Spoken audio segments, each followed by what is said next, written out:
game, and I'm like, oh, I'm meant to log into Roll20 as well. Uh-huh. It's normally the first time Arctic's like, roll perception or roll dexterity saving throw. I'm like, oh yeah, I'll just tab over to Uh-oh. Oh, I gotta log into Roll20.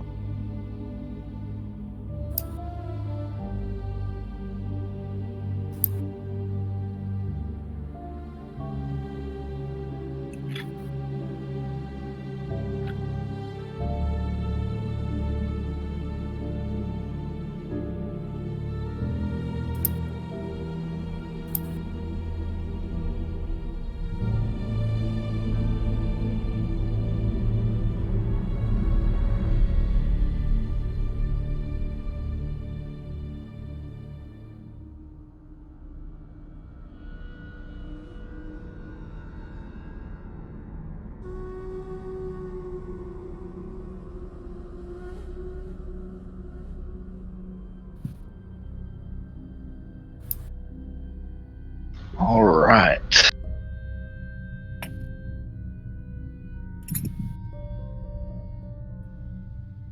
So who we rootin', tootin', killing, and looting today? Spitters. Everybody. And some polar bear guys.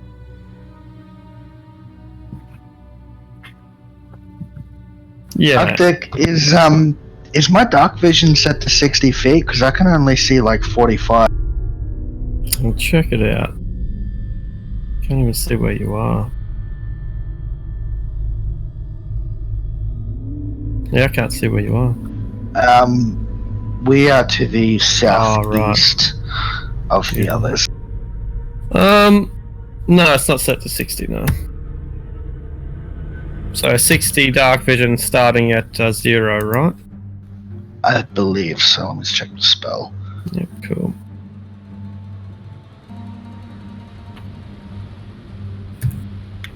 Yeah, 60 feet dark vision. Cool.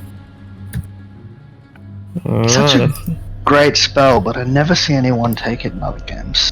They're like, oh, well, I don't have dark vision, better light a torch. And I'm like, yeah, but dark vision is just a second level spell. Well, most of the time you're not, when you need dark vision, you're low level, and you don't want to waste your second level spell. I mean, I've seen it in like 10th level games as well.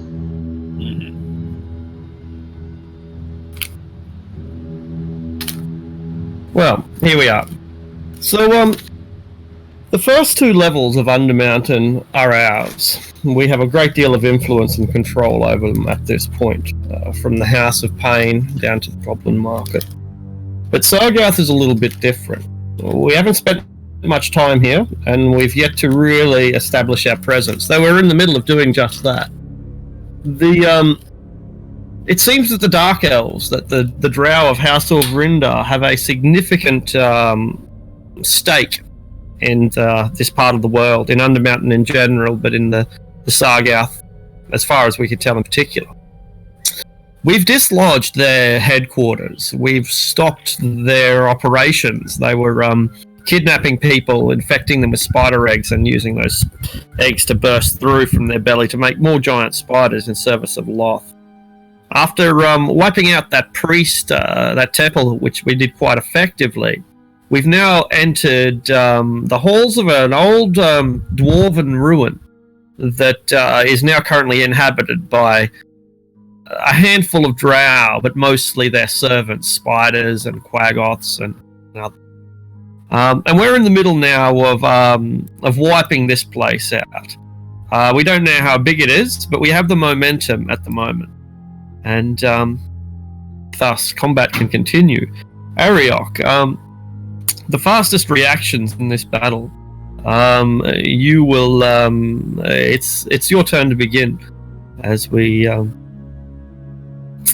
look back into this ruin to see the fate of our adventuring party. Alright, well, I am going to rush this guy and deliver just 3.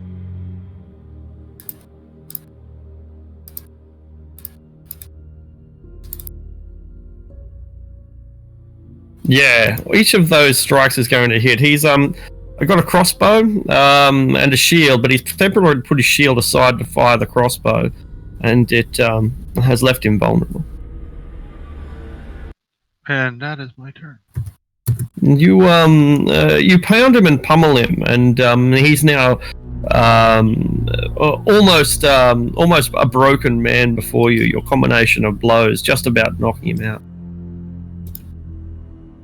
But he's not alone, and these tunnels aren't as high as the tunnels were in the temple, and thus there's less room for the giant spiders to move around.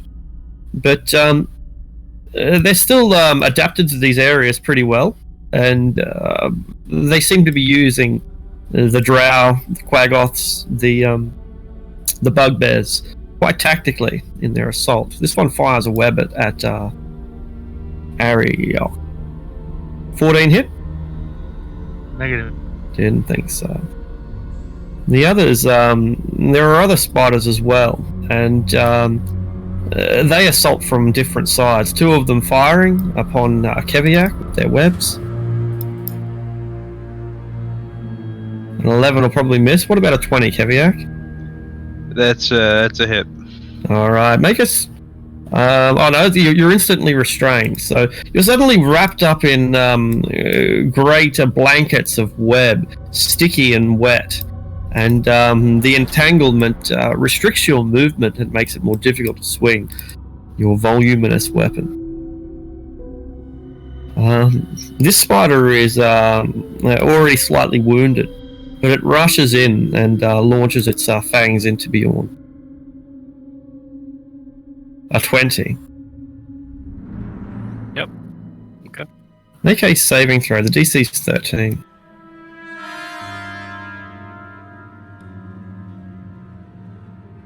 What save? That's a con save. Con. Yeah. Alright, yeah, a little bit of poison is not going to sicken a bear of Bjorn's size. So that's the massive spiders as they rush in to provide some assistance there to their ally. Shall I just take Zevram out of it? You probably are the best judge of this, but is this a combat where it's going to be difficult enough that we need to bot Zevram and Sanj, or is it something we can handle with ourselves? It's up to you.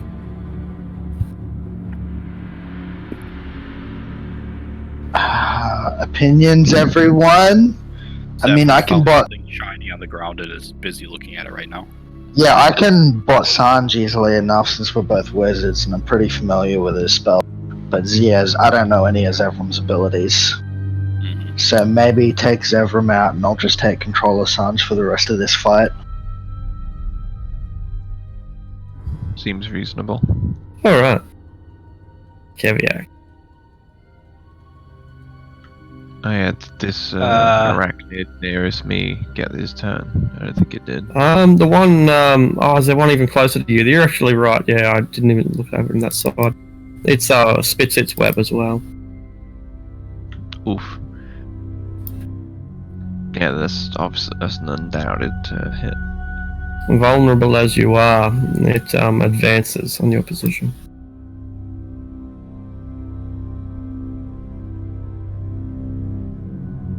Keviak.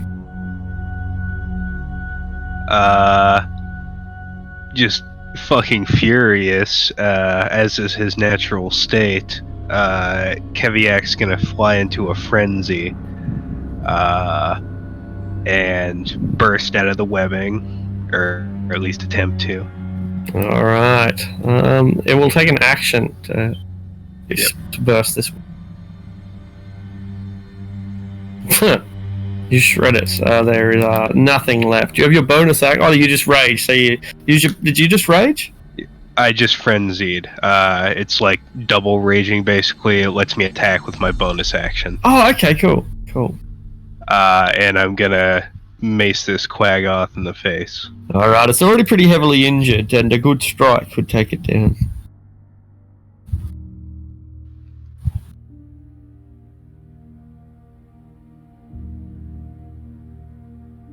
Oh, just enough to knock it out clean cold. It It's just unconscious, lying at your feet and drooling. And that'll do it. Sanj. It's not here. Alright, are you gonna do anything or not? Yes, but I will need access to his ship. Alright.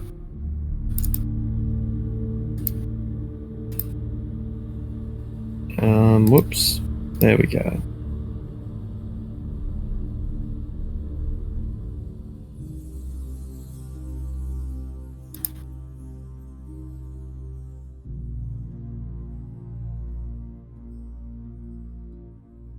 Is he not in the fight? Oh. Apparently not. Yeah, he'll just move to there and take the dodge action. He can't even see any of them up to moving 30 feet. Alright. Quaggoths. Pour down the tunnel. Rah! And those handful that are already engaged unleash their fury on their targets. This one, making a pair of attacks on Keviak. 23 and 14. The 23. 23 hits. Excellent. So 9 halved is 4 damage. Roger, roger. Roger, roger.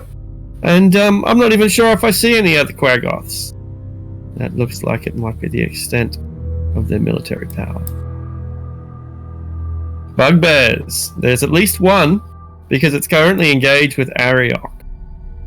And this bugbear, terrified for its life, grabs its Morning Star with both hands, doing an extra point of damage when it delivers its pitiful strike. It's out of its league. The bugbear doesn't belong on level 3, it belongs on level 1 of Undermountain. You're out of your head, bugbear. Out of your head. So I'm just... You removed me when you changed the tokens around? That's what would have happened, yeah, you're absolutely right. Bjorn as well. Should I just re-roll that, or? Yeah, if you don't know what it is and don't want to scroll up, go.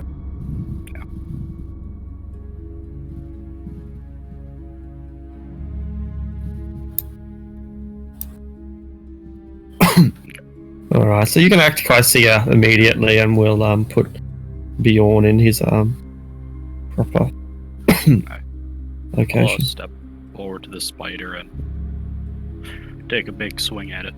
Yeah.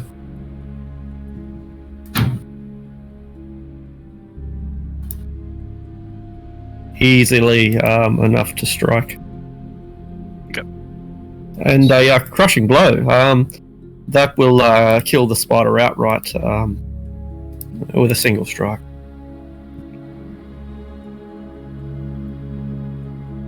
Then I'll wait right here for my turn. Lucius.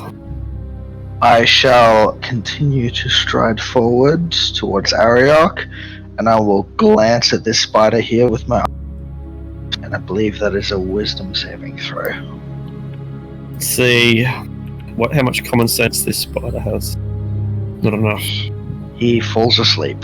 Alright, sleepy spider.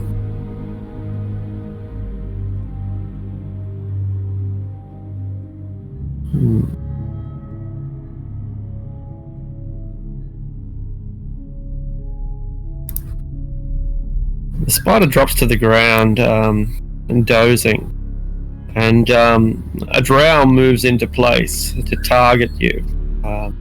As it does, they're the last hope for House of Vrindar on level 3. They levels a hand crossbow and fires at Lucius. 13. That'll miss.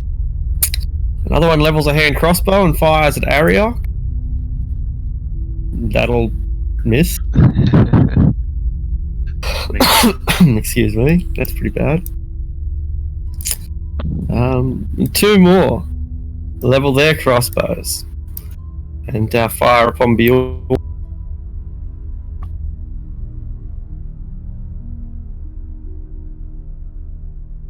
15? Oh, that misses.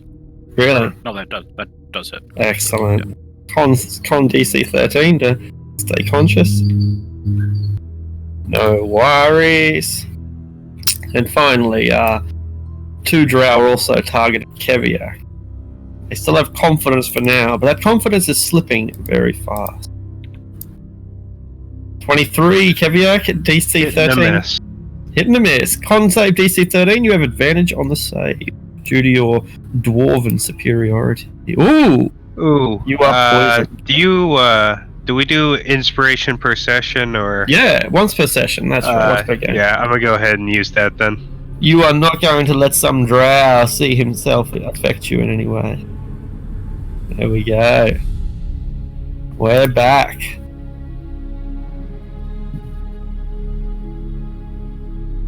And the poison has next to no effect.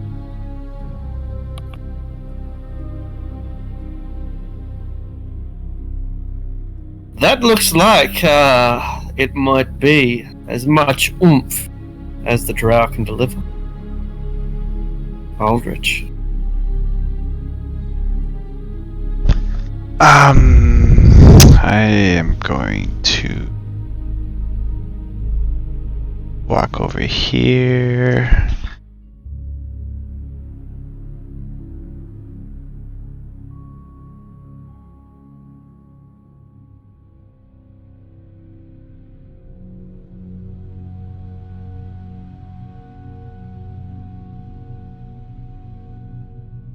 And I'm gonna pop up around this corner and cast. Has that giant spider been hit? Doesn't look like it. No, none of your targets are wounded. Okay, I'll just cast Toll of the Dead at the spider. Okay.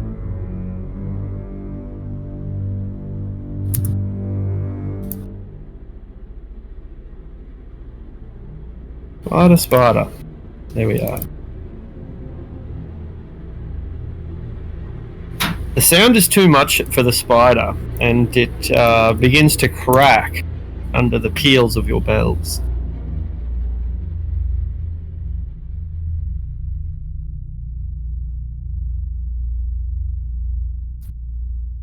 But the spiders and the drow are holding out. Clearly outmatched though they might be, they are still managing to hold on for a little longer. With only a single target to choose from, the Chimera pushes the Quaggoth out of the way and attempts to swallow Keviak alive, or bite him into bite-sized chunks if preferred.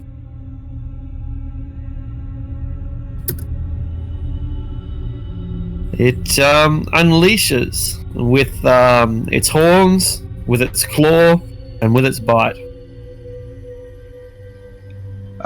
Claws and bite hit. Minor blows for a man of your disposition. And Joshua, you hear in the distance the snarl of several beasts, but you are concerned with your own battle. Let's see. Am I right in thinking that it's still possible to attack while restrained? Yeah, at disadvantage, I believe. Okay, well, considering I already have advantage, that cancels it out, which makes it pretty good, I think. Conditions restrained. Speed 0. Disadvantage. Attacks against you have advantage. Disadvantage on saves. Dexterity save. Sorry. Yeah, so even though it's probably not too hard to break out, I'm gonna just not attempt to break out for the moment, and instead I'm gonna shoot this drow instead. You're a drow female, you're in your natural habitat. Yeah, I'm not phased by the fact that I'm restricted by sticky webbing. Alright, so who are you targeting? The drow directly across from me. Excellent. He uses the giant spider as cover. It's not going to help.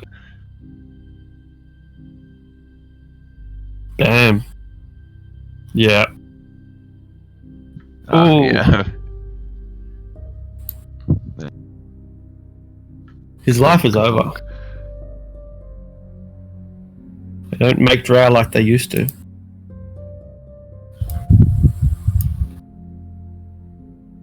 Bjorn, there are targets available for you too. He's gonna get kind of angry when he got shot by the arrow and just kind of charge in that general direction. Alright, it's probably very dark for Bjorn at the moment. I don't think there's any sort of light source. There's any light source here. So he can probably sniff the drow out, he can hear them as well, but he is effectively blind. Okay, so disadvantage on attacks? Disadvantage on attacks, that's right, and advantage against him. I'll try to bite him. Alright, his instincts are good, and he managed to get one right around the throat. It's a bitter injury, but the drow pushes him away before he can finish the job. Okay. Ariok, you hear in the distance other people fighting, but it sounds like it's going well. You have 3 combatants to choose from, but I suspect you don't fear any of them. Well, maybe slightly concerned. Concern. Yeah, concerned. I'm gonna punch this guy once and see what happens. He's pretty in bad shape, and that takes him out now. Collapses on the ground. Forward and hit the drow. The drow has a good set of armor, and it'll block the second blow, as all you can do is punch his chainmail. But the first blow is crippling anyway, and he's pinned up against the wall, reeling, facing a concussion. And that's the turn, I guess. A spider leers in on your right. The drow shakes his head and recovers on the left. The spider on your right, Ariok, leans down to inject you with the venom that will put you into a paralytic hold. Only he squirts it all over the place. It's kind of messy and not very distinguished. Lucius's spider, meanwhile, sleeps on merrily, dreaming of running through the demon web pits and finding true love. Spider in the north advances. And these corridors aren't very big, only about 10 feet tall, putting him in a very difficult position where it's hard for him to attack. If he can't regenerate his... there we go, he got his webbing back. He's a happy spider. He shoots that webbing straight at Keviak, because Keviak loves webbing. There we go! Keviak, you were instantly completely wrapped up again. Do I have cover because he's shooting past me? Or past Sure do. Critical hits not gonna matter. Oh, I was thinking disadvantage, but never mind. No. Yeah, it just increases AC. It does. And so you are once again entangled. The spider rushes down here. I know, right? Spider rushes down here and tries to bite through the steel that Aldrich is wearing, but is unlikely to get through with its fangs. It's such a mastercraft set of armor. Kaseya. Okay. I'm just going to... Yeah, I'll lean around the corner here. Throw one hatchet or hand axe at the giant spider. Aha! Crunch! And it takes it out. Oh, 7? Only 7. Yeah, cool. Yeah, only 7. A serious injury, and your axe is lodged into its carapace. And I will run over to here. And you can see Bjorn just snapping at the darkness. Well, I can see it. You can see Bjorn snapping at the darkness. Oh, okay. Yeah. I see what you mean. Yeah. Alright, that'll be it for my turn. Keviak.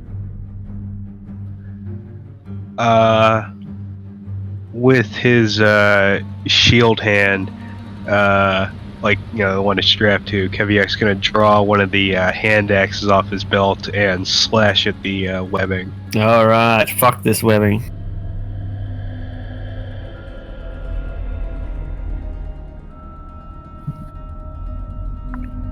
Alright, the armor class is 10. It only needs 5 hit points of damage, so you're able to cut through the webbing, and once again you have freed yourself. And then he's going to recklessly Quaggoth with his warhammer. Okay, now we're upset. Crunch. It's a good blow, but it's but these are hardy creatures, and a single strike like that is unlikely to take out an adult Quaggoth. And as a bonus action, he's going to do it again. Why not? It was effective last time.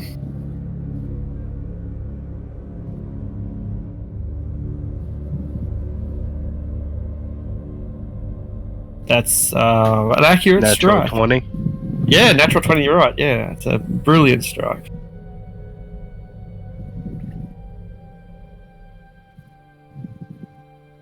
Whoa. Whoa. I don't think raging gets crit damage. No. Does it? Let me double check. No, because only dice double. Yeah. Yeah. Nonetheless, it's 29, which is a devastating blow, and enough to split the skull of the Quaggoth and to drive it into a berserker rage.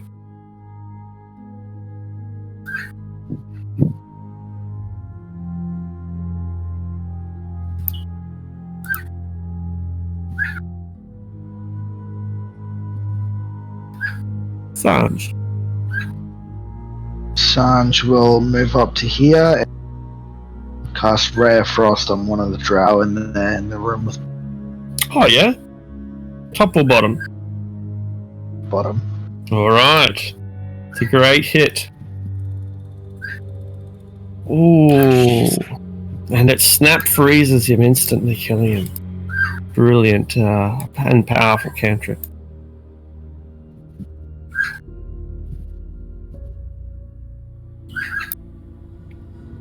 Are there any bugbears alive? No. Rip a bugbear. Alright.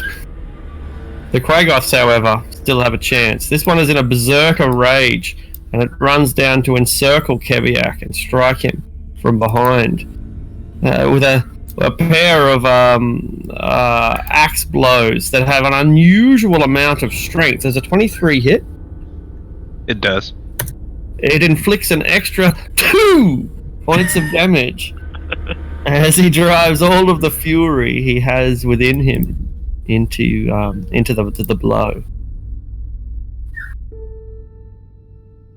3. Another one runs up to provide some supplementary assistance. He too swings with his axe at Keviak. 16 hit? Does not. Didn't think so. Tougher than that. And unfortunately for the Quaggoths, they are the last of their kind. Oh, Sad. Protected species. Well, yeah, the ice caps are melting, Doing the world a favor. Yes. You're such an environmentalist. I shall move up to here and I shall gaze at this spider here. The spider gaze is back. How do you feel about that? Wisdom saving throw, and then I'll tell you how I feel about that. Yeah. I don't feel threatened at all because he's asleep.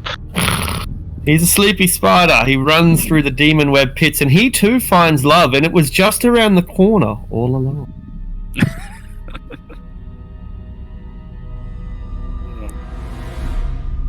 Poor Drow is... He is in such a terrible state. He could see that you've got even more forces coming, even if he would have managed to somehow dispose of the wizard and the tabaxi monk. But he doesn't think that you're going to give him any mercy. So, he takes his blade and drives it into himself with advantage. Oh, but he hurts himself really badly, but doesn't kill himself. Oh, Can't even Kill commit yourself, suicide properly. ow! That really hurt. As a bonus action, I'm like, really? The one Would- fighting the bear. Would stabbing yourself count as an automatic crit? No, I don't think so. Like, yeah, I did think about it, but maybe if he laid down first, then it would, right? He's like, fuck you, I'm gonna kill myself so you don't get any XP. That's it. This one is not so self-determined and will bring down Bjorn with a mighty single strike of his broken sword. His short sword snaps. Just snaps on impact. And Bjorn looks at it, smiles. These three drow don't know just how difficult, what a difficult situation they're in. And they look at the man who is armored, and they look at the dwarf, and they're going to kill the dwarf. Back up as far as they can and fire upon Keviak, who has +2 to his armor class due to so many things in the way. 1, 2, 3. Ooh. What's your armor class normally? 3 misses. 3 misses. It's 19, so that's 21. Ding, ding, ding! You collect 3 crossbow bolts within your armor, like Catch them on my shield. Yeah, that's it. Each of them adds 0.1 pounds to your equipment. Alright. Aldrich, this spider is in grave injury time. I shall.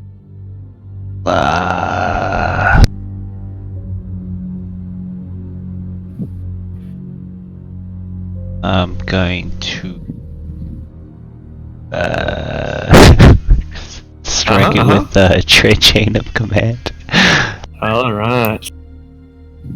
Smash! It's a devastating blow. And then The dash. I will use. Oh, never mind. It's destroyed. It's utterly destroyed. I will stand. I will run over here and pull out my shield and say, "Don't hurt my friends." And anime music starts playing. The drow each blow a kiss at you. His nose stuck to bleed. Huh. So shy. Alright, the Chimera sees that it has now got opponents coming in from the other side as well, but it needs to finish off the dwarf before it can take on this armored man. And so a frenzy of attacks as it bites and headbutts and scratches. Uh-oh.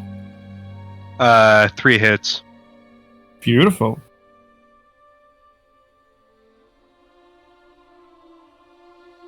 And 14 halved is 7, 9 halved is 4, 19 halved is 9.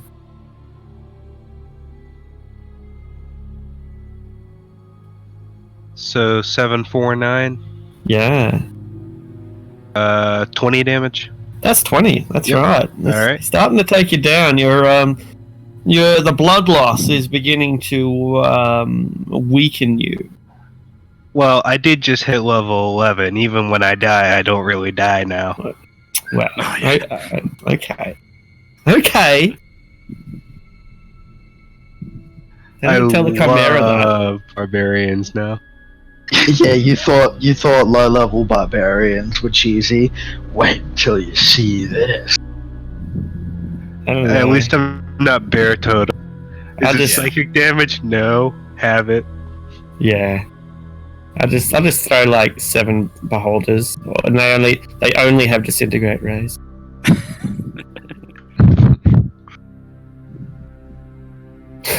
Adrastia. Oh, I'm just gonna make a strength roll. Yeah. Damn! Your rippling muscles leave this web for dead. Rip. Yeah. And then I'll head on up here to where these guys are at.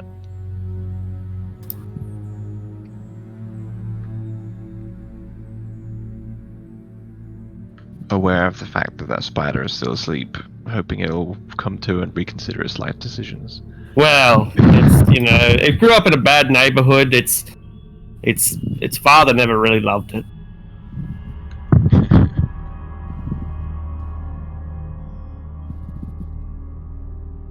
Bjorn, there is a single drow. You can smell him, and he's trying to stab you. In fact, you can feel his broken blade caught up in your fur.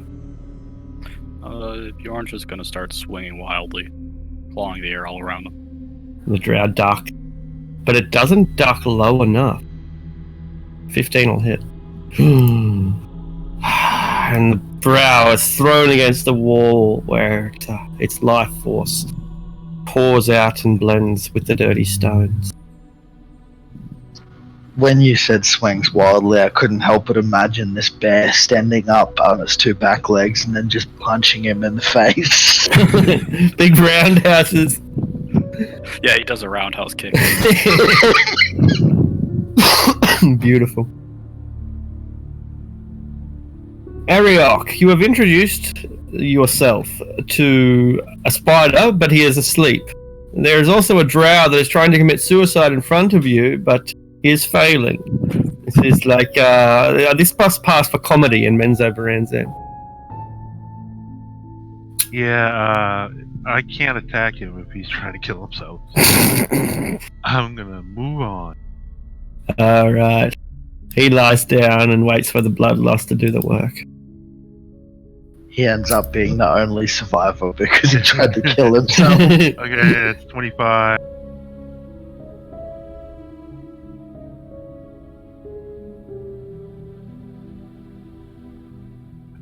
Do I see any targets? I don't think you do. Alright, I'm going to use my feline agility to run another 50. Yeah!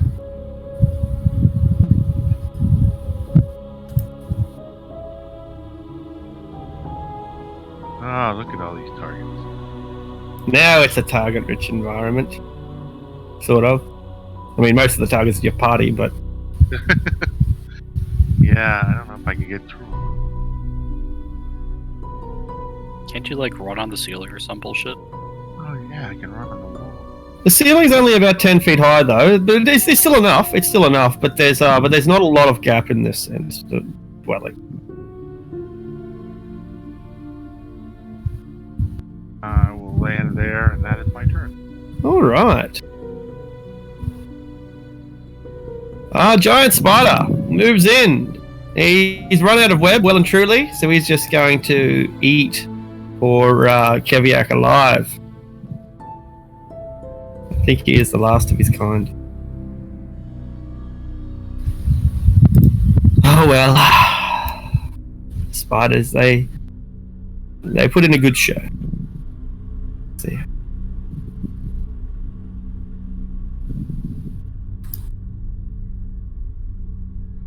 Good job, Bjorn.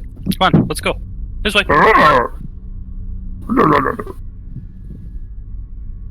He sounds like Yoda? Mm. Bite your throat, I will. I'll try sending this Quaggoth to the nice part of the abyss, like a nice jungly area. Oh yeah. Yeah. Yeah, beautiful. Roll a D33.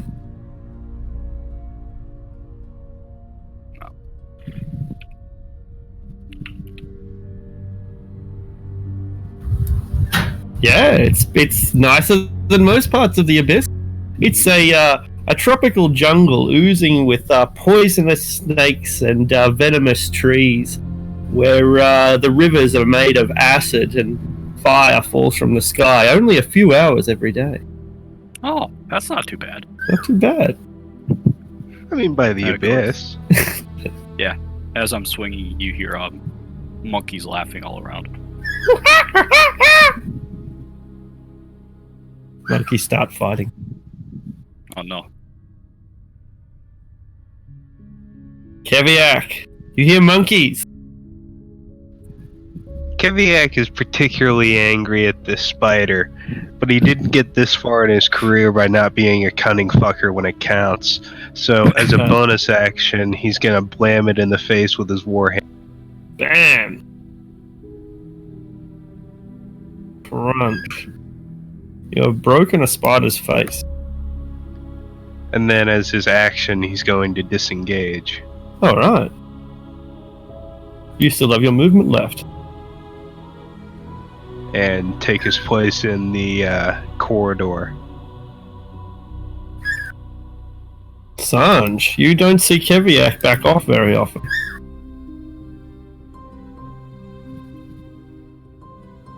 Sanj will move over to here and he's going to cast telekinesis to hold up that manticore. Alright. Con save?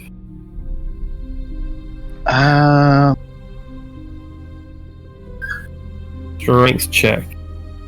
Ability, spellcasting ability versus creature strength.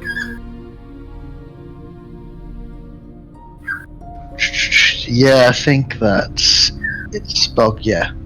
I didn't realize it was. He'll just rare frost it. Sure. It's accurate. Oh, Wow. The power of a fireball can turn into a cantrip. Hmm. That's level 11 cantrips. Yeah. Wizards, man. Yeah. Level 11, hey? So you are level 11. I thought you... Ridiculous. Alright. There is a single Quaggoth remaining. And it will have an easier time if it attacks Eldritch. So, Kasi, you have an attack of opportunity, but it has a +2 to its armor class as it retreats from you. Okay. Blade. Yeah, that's 13. It's just barely hits it. Oh, okay. It's a good strike. A wounding strike, but the Quaggoth ignores the bitter wound as it descends upon Eldritch from the rear. 16 and 14 won't break through that master for it work. Everyone's sleepy, Lucius, except for this. Sleepy or suicidal, anyway.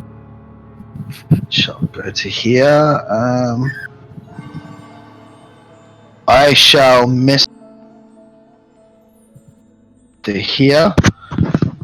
And now I can see that thing. I shall glance at it, and I will use my portent. Oh, my portents aren't great. I'm going to take a gamble and give it a 12. So the DC is 16. If it's got a modifier of 4, I don't think it would, but if it does have a modifier of 4, the spell will not work. And that's wisdom. Yeah. Alright, it passes out. Awesome.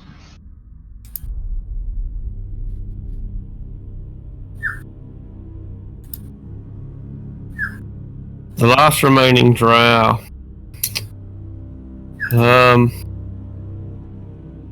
Ooh. They throw themselves at Eldritch.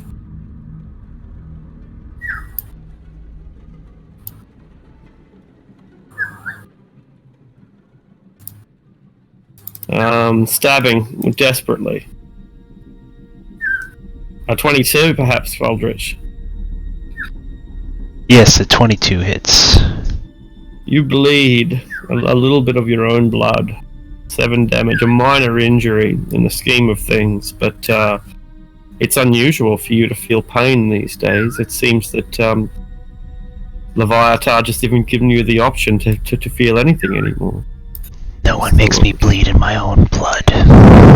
That's it. They must surely pay. And you can now make them pay for that.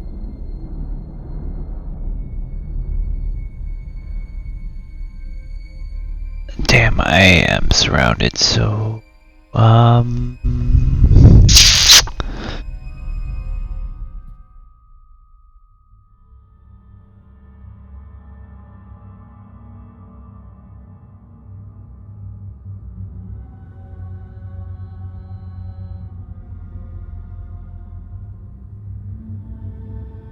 I'm gonna sprout my undead wings out of my back and cause fear with a DC of 12. Alright.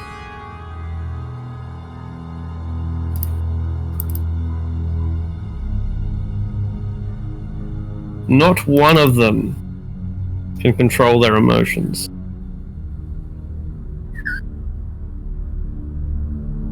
Do they run immediately or on their turn, right? On their turn, I believe. Yeah, they become frightened of you until the end of your next turn. Oh, just frightened, but they don't run.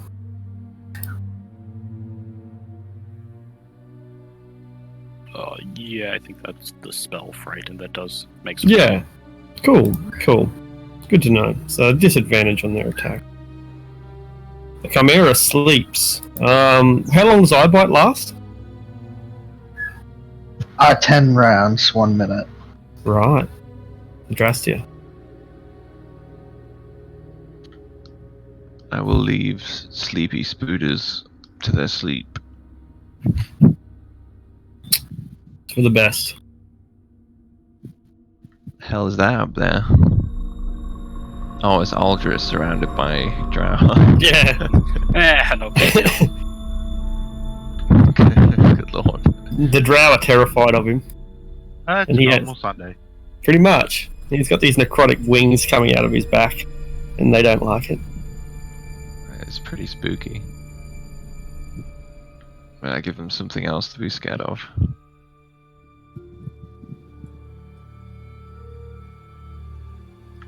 This was the one closest Ooh. to me. Devastating wound. And he's out. Next one, That one would be the one directly behind him. heavily wounded. Be honest, dark in here. And there are corpses to feed upon, and there's nowhere for you to go. What are you going to do? And he's going to kind of smell the drow a little bit and kind of turn his nose up to the dark meat. Too savoury, hey? Understandable. There we are. Alright, I'll move there.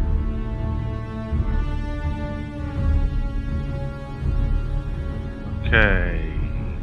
Well, Chimera's sleeping, correct? It is. And that's 3 drow. It is. They're all frightened. Well, this one's a Quaggoth, but yeah, there are 3. There are 2 drow left. I will move on to and take that one. Punch one. It's afraid. It's so afraid. No. And ooh. It's taken out. The spider knows the way this is going, and it flees. It flees the wrath of Keviak. No.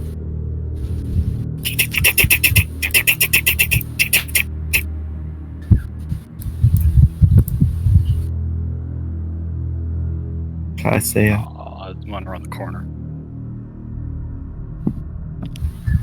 Yeah, I'll just come over here and I guess I'll try to execute the Chimera. Excellent. You have advantage since it is unconscious. And Isn't it critical. Crit? Yeah, that's right. Advantage in critical. Yeah.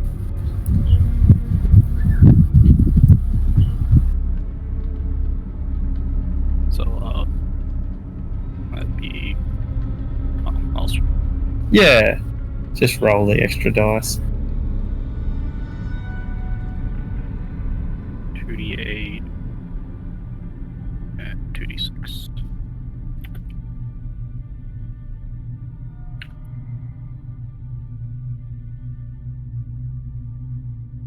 It's 30 points of damage.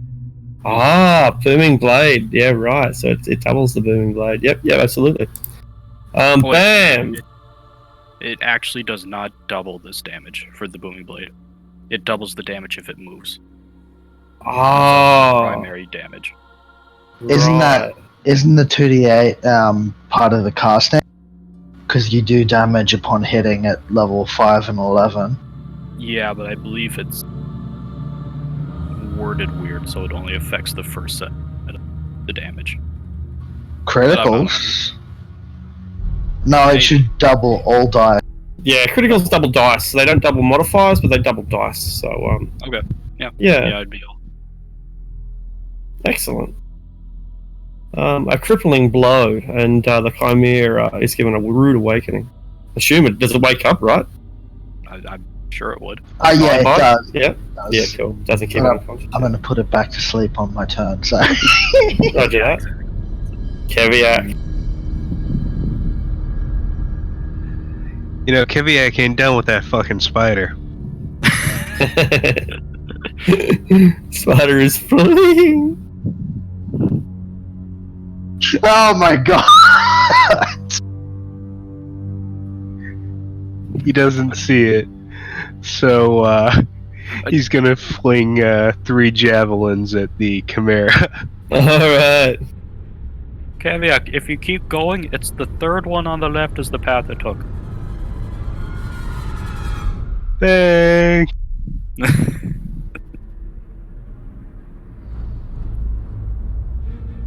Ooh. Ooh. Those aren't with advantage. No, they're actually with disadvantage because it's prone and you're using a ranged weapon. Strange rule, but it's true. One of them will hit. Two of them will hit. If you've got 3 attacks, 2 will hit. Yep. All right. 2 regular and a frenzy. I don't think the frenzy applies to ranged weapons. I wouldn't imagine. It's just it lets me make an attack with my bonus action. Oh, that's fine. Yeah, that's fine. Yeah. That's Sanj. Frosty. Yep. In spite of the difficulty at shooting a prone target, you have no problems. Bugbears are dead, and Lucius. That's a And- shit roll. I Yeah, did not. compared to the I last did one. not have a portent to use on him this time, so he'll make his wisdom save. All right. DC 16. Oh no. Ooh, seeing that, I'm gonna hide behind a corner. All right. Chicken. Okay. These frightened drow. They can't possibly hurt you at this stage, Aldrich. Hold him off, says one of them in Elven. You hold him off, says the other one in Elven, and they both flee. Oh, they always run. They always run. They like to survive. You have an attack of opportunity on one of them, Aldrich.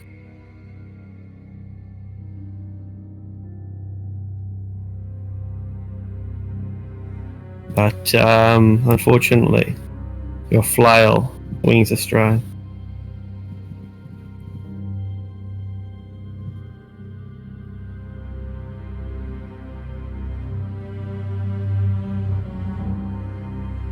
Will this battle end, Aldrich? Going to run up to the Chimera and strike it. Chain of command. I don't think that hits. It's not going to. Leaving the Chimera the opportunity to deliver its wrath. Then I would stand there like a flaccid man. Wow. While you stand flaccid, it attacks with the kind of vigor that one might associate with people who aren't flaccid. First bite goes on Aldrich, then Ariok, and then Kaisia. Aldrich, Ariok, and Kaisia.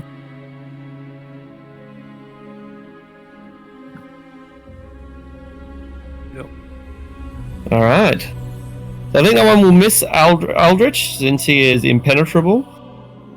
But Ariok takes 14 and Kaisia 6 as the monster gives a kind of dying frenzy, knowing that it cannot last much longer.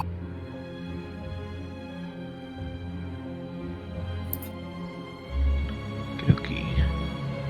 You're all alone, Adrastia. You and the dead bugbear, sleeping spider, and Grau, who just can't seem to kill himself.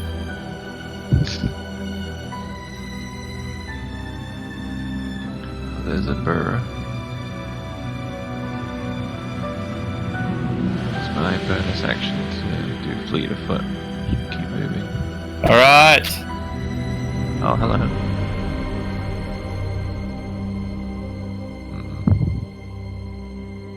Chimera is fighting for its life. I think they've got this. I've got other prey on my mind. Uh-huh. I only see one of them. Not sure where the other one went. Uh-huh. But I'll shoot the one that I can see. Alright.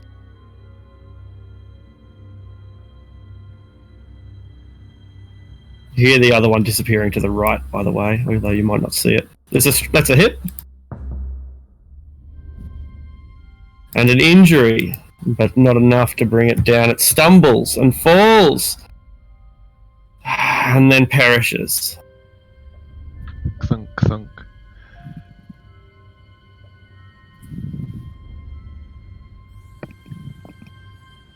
Bjorn, hearing a chimera probably roar when it wakes back up, will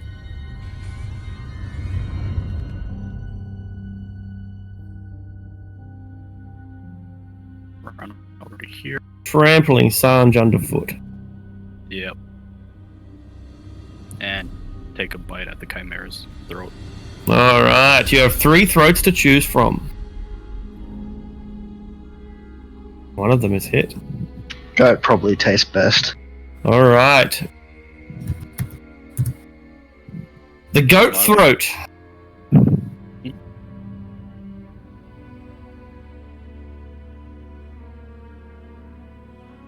The goat throat is hanging limp now. The chimera is in the throes of death, but it fights on valiantly, refusing to give in now.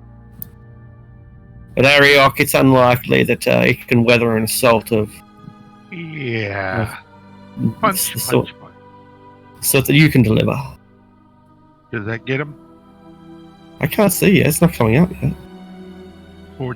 29, Oh, yeah. 14 damage. 14 damage won't kill him, no. He's still conscious, just scratching out his existence. How about another 7? Tips it over the edge so that it looks up at you with its fading eyes, fighting to stay awake, but it just can't. Blood loss too much. And I take off to... You can hear him running towards the east. That's 20.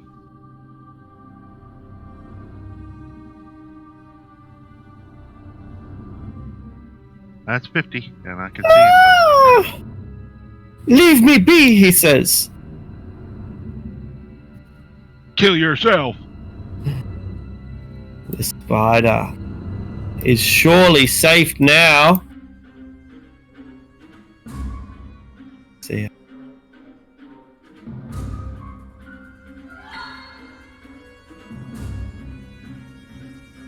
Okay.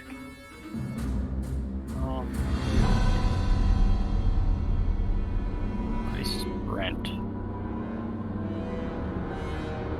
Reach there. What's your passive perception? In there. Yeah, mine is 16. Yours is 16, is it? And what about yours, Keviak? 14. Alright, poor giant spider. Might as well take it off GM layer, because it's stealth of 15. Ain't gonna save it now.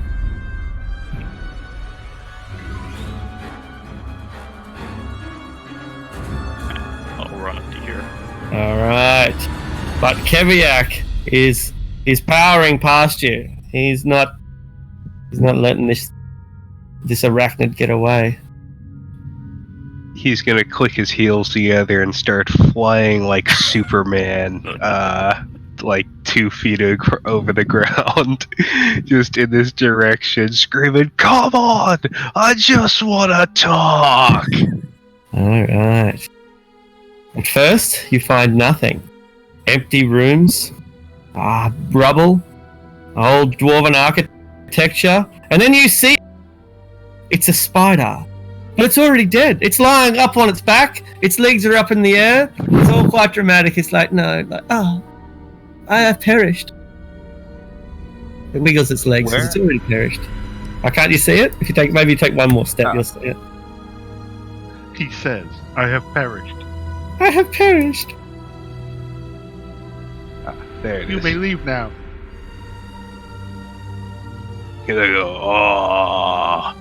Then fling both the hand axes off his belt at it. It winces. Oof.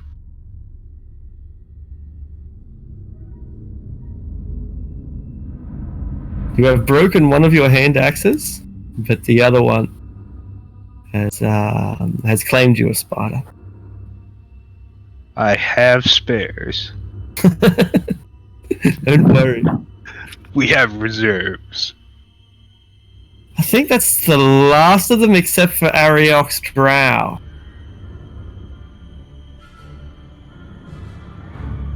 So the drow gets one shot at Ariok, and if he can put him unconscious, he'll get away. And if he can't, he won't. It's a long shot, but he's putting all of his dice into this one roll. Does a 13 hit? No, and I could use the flex blow anyway. Throw it back at him. Alright, Ariok, you are able to finish this drow off or capture him as you prefer. No, I finish him. Excellent. What merciless method do you use to kill a drow that is attempting a meager surrender after having just fired upon you moments before? I'll quickly snap its neck. Ah, that's merciful.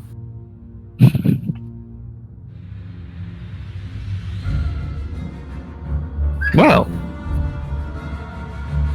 seems that we've made our mark on the Sargath level. Oh, that's done. This was a supply depot, right? So they should have a lot of crap.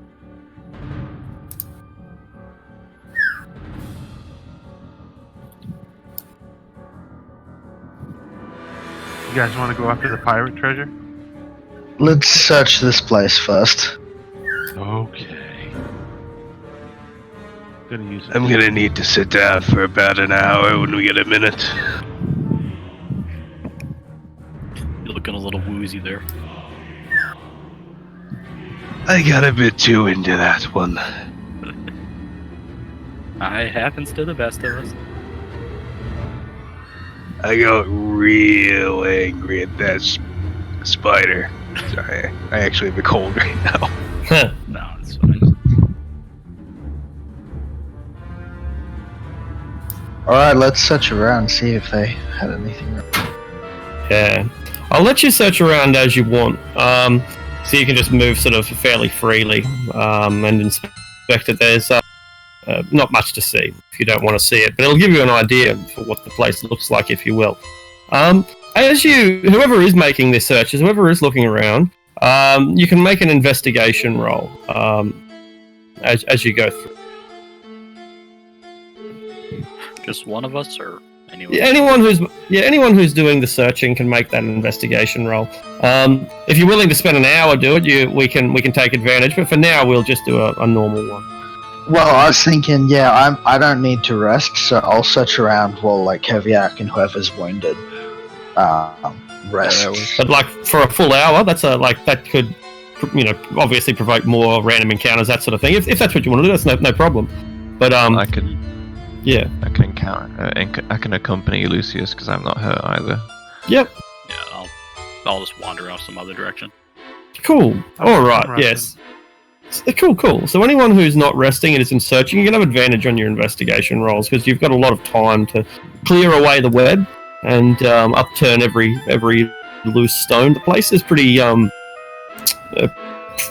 dangerous. It's a bit of a death trap. There are you're never sure if the roof's going to collapse, but you start searching around them.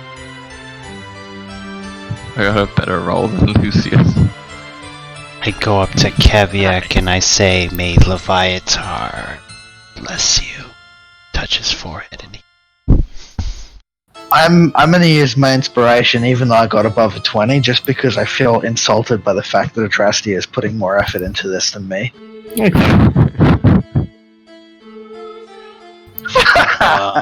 She shouldn't have.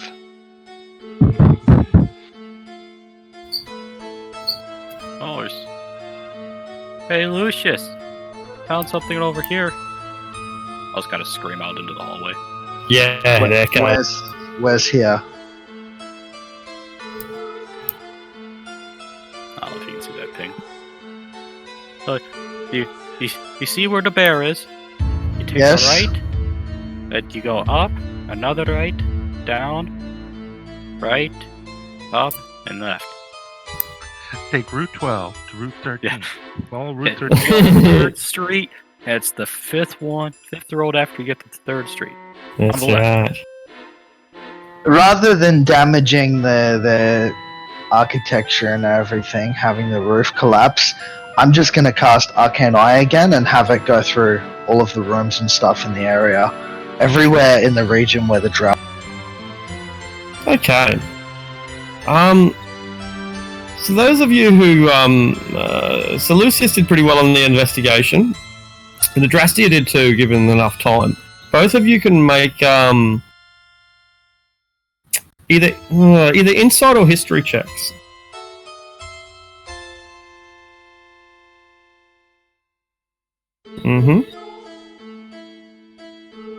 Okay.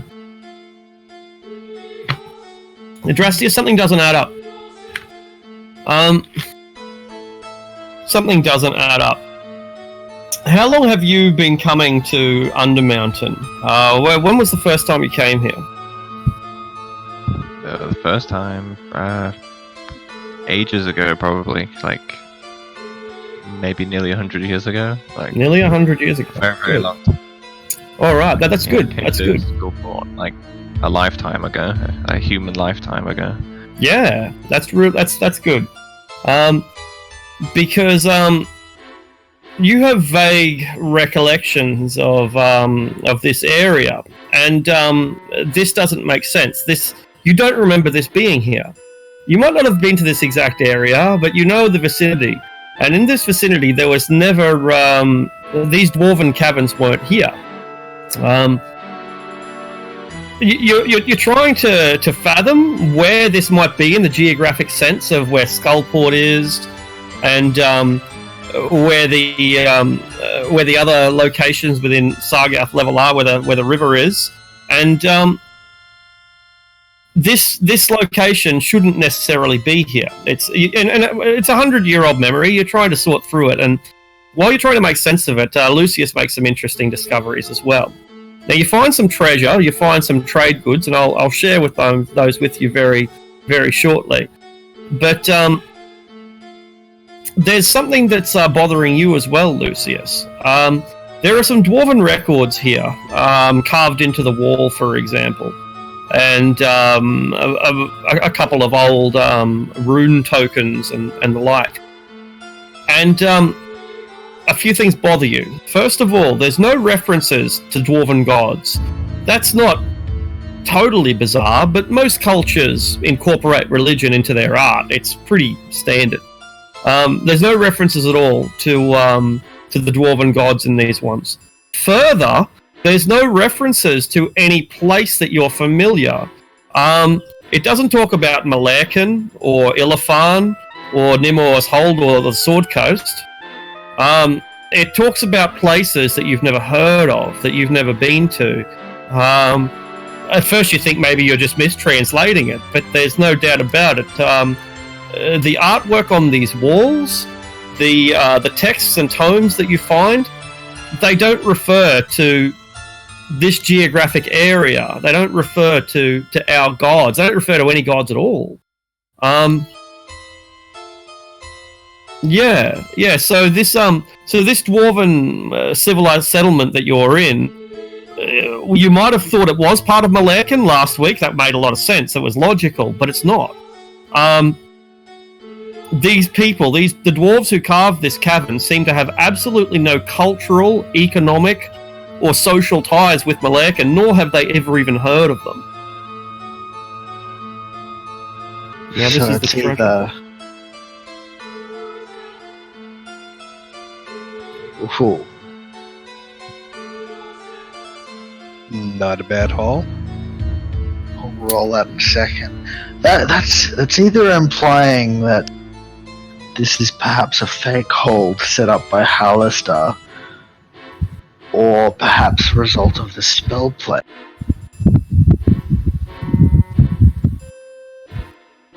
The elven art that you find relates to Elistre, relates to Elistre, the drow goddess of the moon and of liberation and of freedom.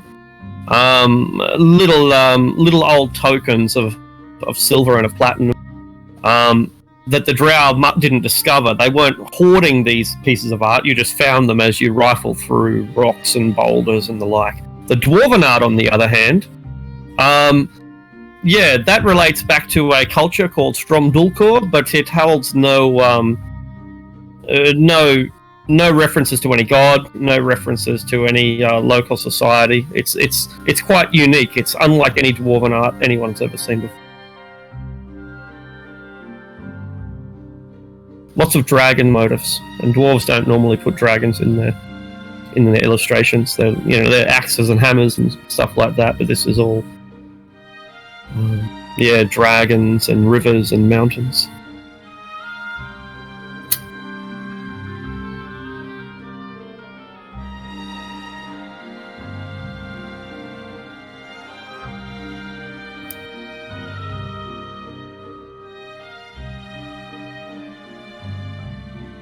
The black wine Adrasthia is Underdark wine. It's not brewed with grapes, it's brewed with mushrooms.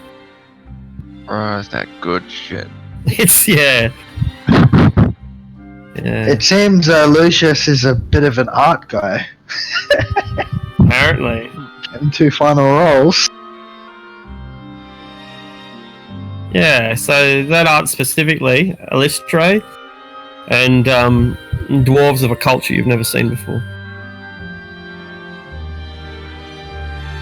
Interesting.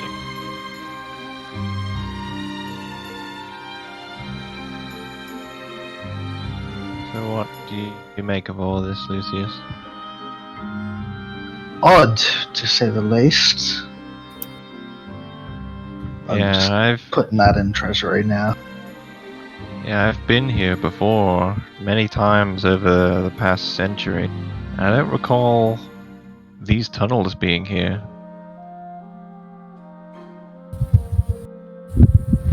Could be one of Hallister's games, perhaps. Possibly. It could be that these tunnels were from a different location in the world, or a different plane entirely. Who knows, with an Archmage.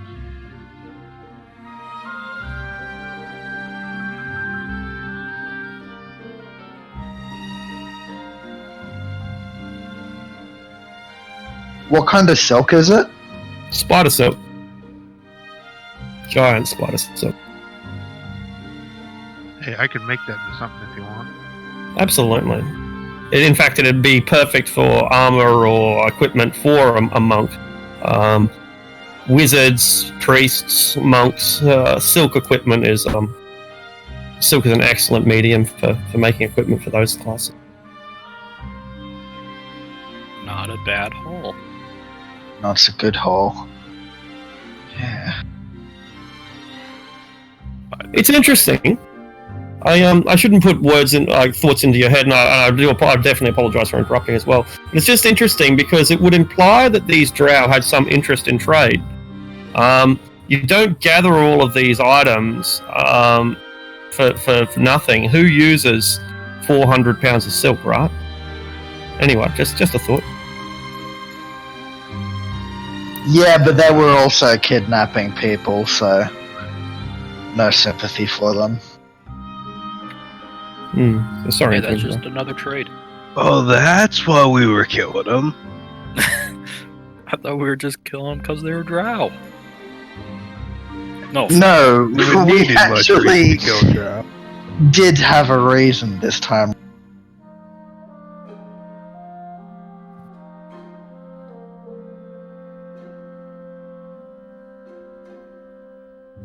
So, master strategist, what's the plan now?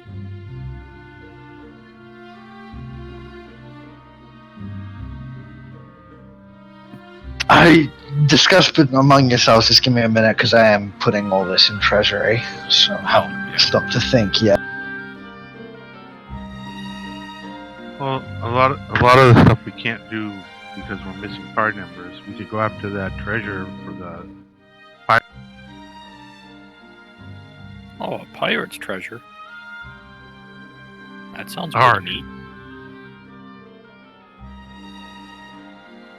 Because we don't want to go after the temple because we have to.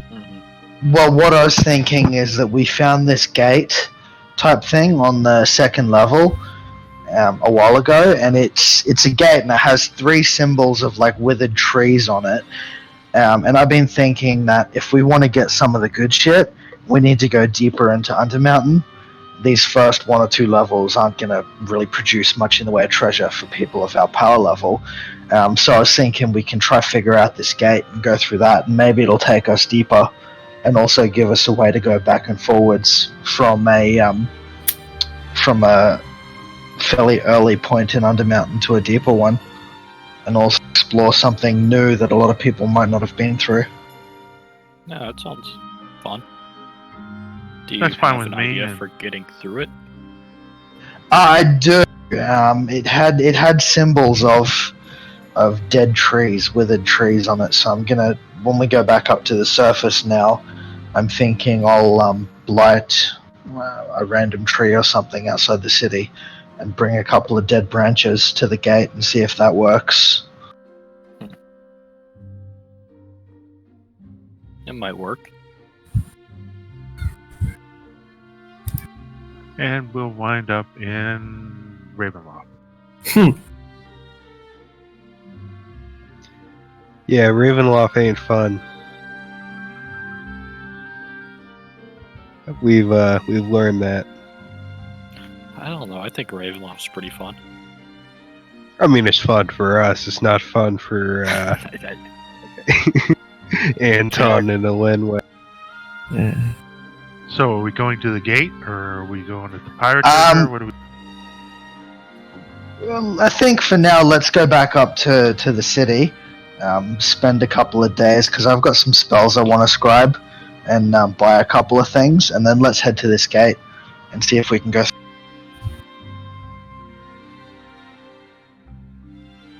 Sounds good.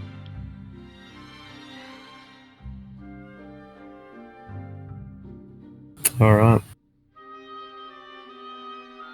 Damn, I want to add -1 black wine from the treasury. Yeah, I'll put 1 less in for you then.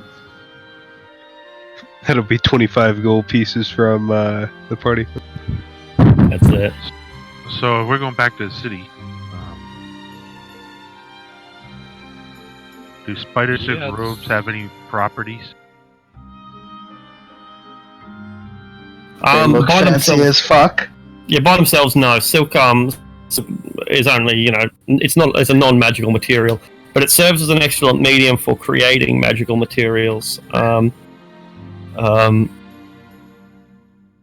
Wraps and braces, these sort of things are. Yeah. So I can't think of anything off the top of my head, but something like braces of armor would be.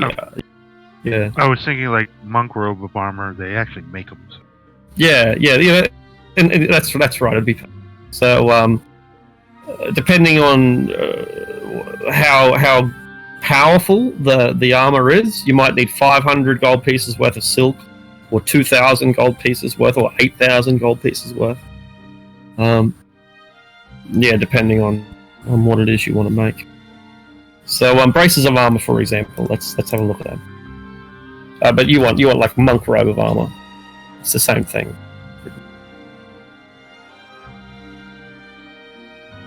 So take these braces of defense, or something that works just like them.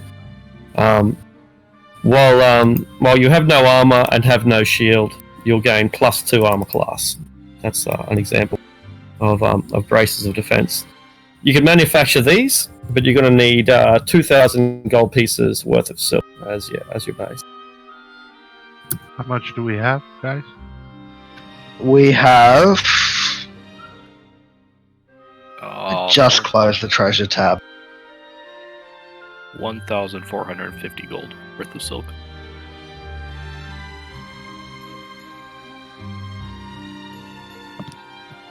So you could buy another 500 or another 550 gold pieces from the market to add to this. But that would be up to the guys because they have all the money. Sure. Hang on, so how much does it cost to craft these things? A set of braces of armor that gives you +2 armor class is worth 8,000. So it's going to cost 2,000 in materials and 2,000 in gold, alchemically, gold, gems, whatever, right? So there. So yeah, 2,000 worth of cash and 2,000 with mats. Okay, it is something we can do. And I think Keviak said he needed some new armor as well. But we are really going to have to do something to earn some more money soon, because we've been let's go through. deeper then. I can wait. We'll go deeper. No, I mean, we've still got 30 grand in the treasury. It's just we've been going through it very fast soon, and I'd rather not leave it until we're at like, oh, we've only got 1,000 gold left, when we're like, oh yeah, let's start looking at making money. And I mean, if it's things that are going to make you more efficient, it's better that we do it sooner than later, because we have got the money there. But I just mean, like, we need to make some more money soon. Right. Well, and I've got 2 things attuned, so this would be my last attuned thing anyway. Does the tavern not generate money? 1,000 gold pieces a month. Well, I mean, yeah, you said it now, but I think we come to 100 an gold pieces a month. agreement. Yeah, I think we come to an agreement before, because we had a big discussion on how much does it make, and like we've hired bouncers and everything, and I think we did a heap of math and just come to the conclusion, it's not going to be making all that much once we subtract like paying the bouncers and the barkeep and everything. So I think we just figured that we'd leave it to run itself, and under the assumption it's doing all right as a tavern, because the money's going into it and stuff. Because when it comes down to like, is that 100 gold a month? Is that after expenses, or? I mean, either way, 100 gold a month is not a whole lot when shared out among We could people. That's profit. We could rebrand our tavern and call it Hooters, and then serve cheap chicken and have gnomes wear skimpy outfits. That's No, you just have lots of owls. Have owls everywhere. I mean, it's a nice idea, Billy, but you got to remember that the deed to the tavern is in mine and Amara's name. Lucius would be like, that sounds like a wonderful way to make money, but then you got to keep in mind Amara owns 50% of the tavern, so we've got to keep it respectable, Billy. From what I remember from Amara, from the year that I played with her, she always liked my ideas and she always supported my ideas. So I think she would agree with me. How much did we pay for? I guess you don't know because you didn't pay anything, do you? Did we ever get Troll Skull valued? No, we did not get it valued. And Amara owns half of it, does she? Yeah, because remember when we got the deed, he was like, you've got to go to the courts and whatever and get it all signed before you can own the place. And I was like, oh yeah, you guys just continue what you're doing. I'll take care of it. And Mara's like, fuck off. I know what you're up to. Right. So you two are the only ones on the deed? Yeah, because I wanted to go and put the place in my name, and Amara's like, yeah, no, I know what you're going to do. I'm going with you, and you got to cut me in 50-50. I'm like, oh, fuck. Alright, well, I guess that means that you only get half of that gold, because the other half goes to Amara. So it's only 50 gold profit a month. Yeah. But yeah, point being, we're not making a whole lot of money from Troll Skull, so it's like, we'll let it run itself, and it'll pay the expenses and everything for the place we live.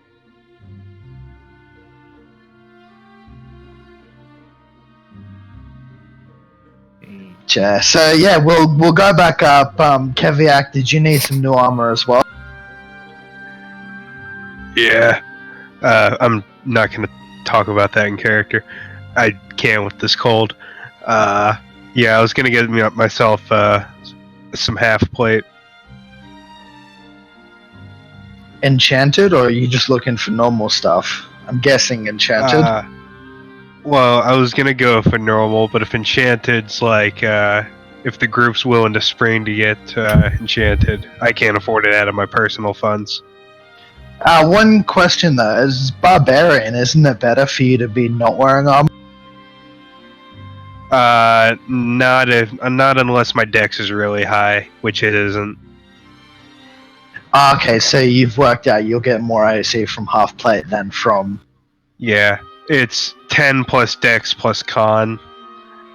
So, unless I think it's like plus 5 dex, it's not worth it. Isn't there some negative for wearing armor as a barbarian? Not in 5th edition. There are some things you can't do. Your movement. You won't have the movement if you're armored, I think. Yeah. It might also be light or medium armor too. Things like trap sense and stuff like that. I'm pretty sure. Yeah, I can't wear heavy armor. Yeah, can't wear heavy with some of my abilities. That's it. Yeah. Barbarians function just fine in medium, just not heavy. Okay, so if we want to make monk wraps for Ariok, we'll have to spend 2,000 plus another 500, so it'll be about 2,500. I think. How much does a half plate cost? 750. Right. 750, and a plus one is. It's normally 2,000. $2,000. It's normally 2, but you have access to the forge. You've got a smith, so you can do it for 1,000 gold piece. Yeah, so that's just a little bit over 5,000 if we set that up for you two. We can do that. We've still got a fair bit. All right. Does anyone else have any purchases they need to make? Not right now. Kiviak's gonna restock and buy more throwing weapons, but he can do that out of his personal funds. Yeah, I don't have any personal funds. All my money goes to the group. I only have 20 gold. Always. Well, my money goes to charity. The will. You ought to buy that broken glass somewhere.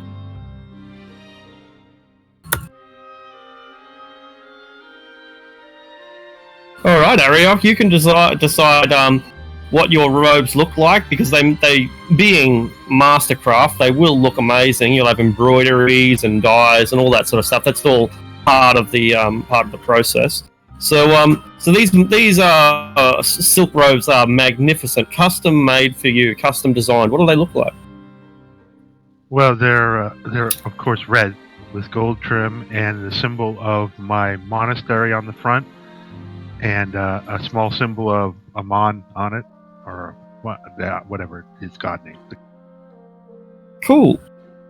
That's awesome. I literally have silk robes that look similar to that. I picked them up in Vietnam almost 10 years ago. They're fucking nice. Hey, it's magnificent. Paid hundreds of dollars for them.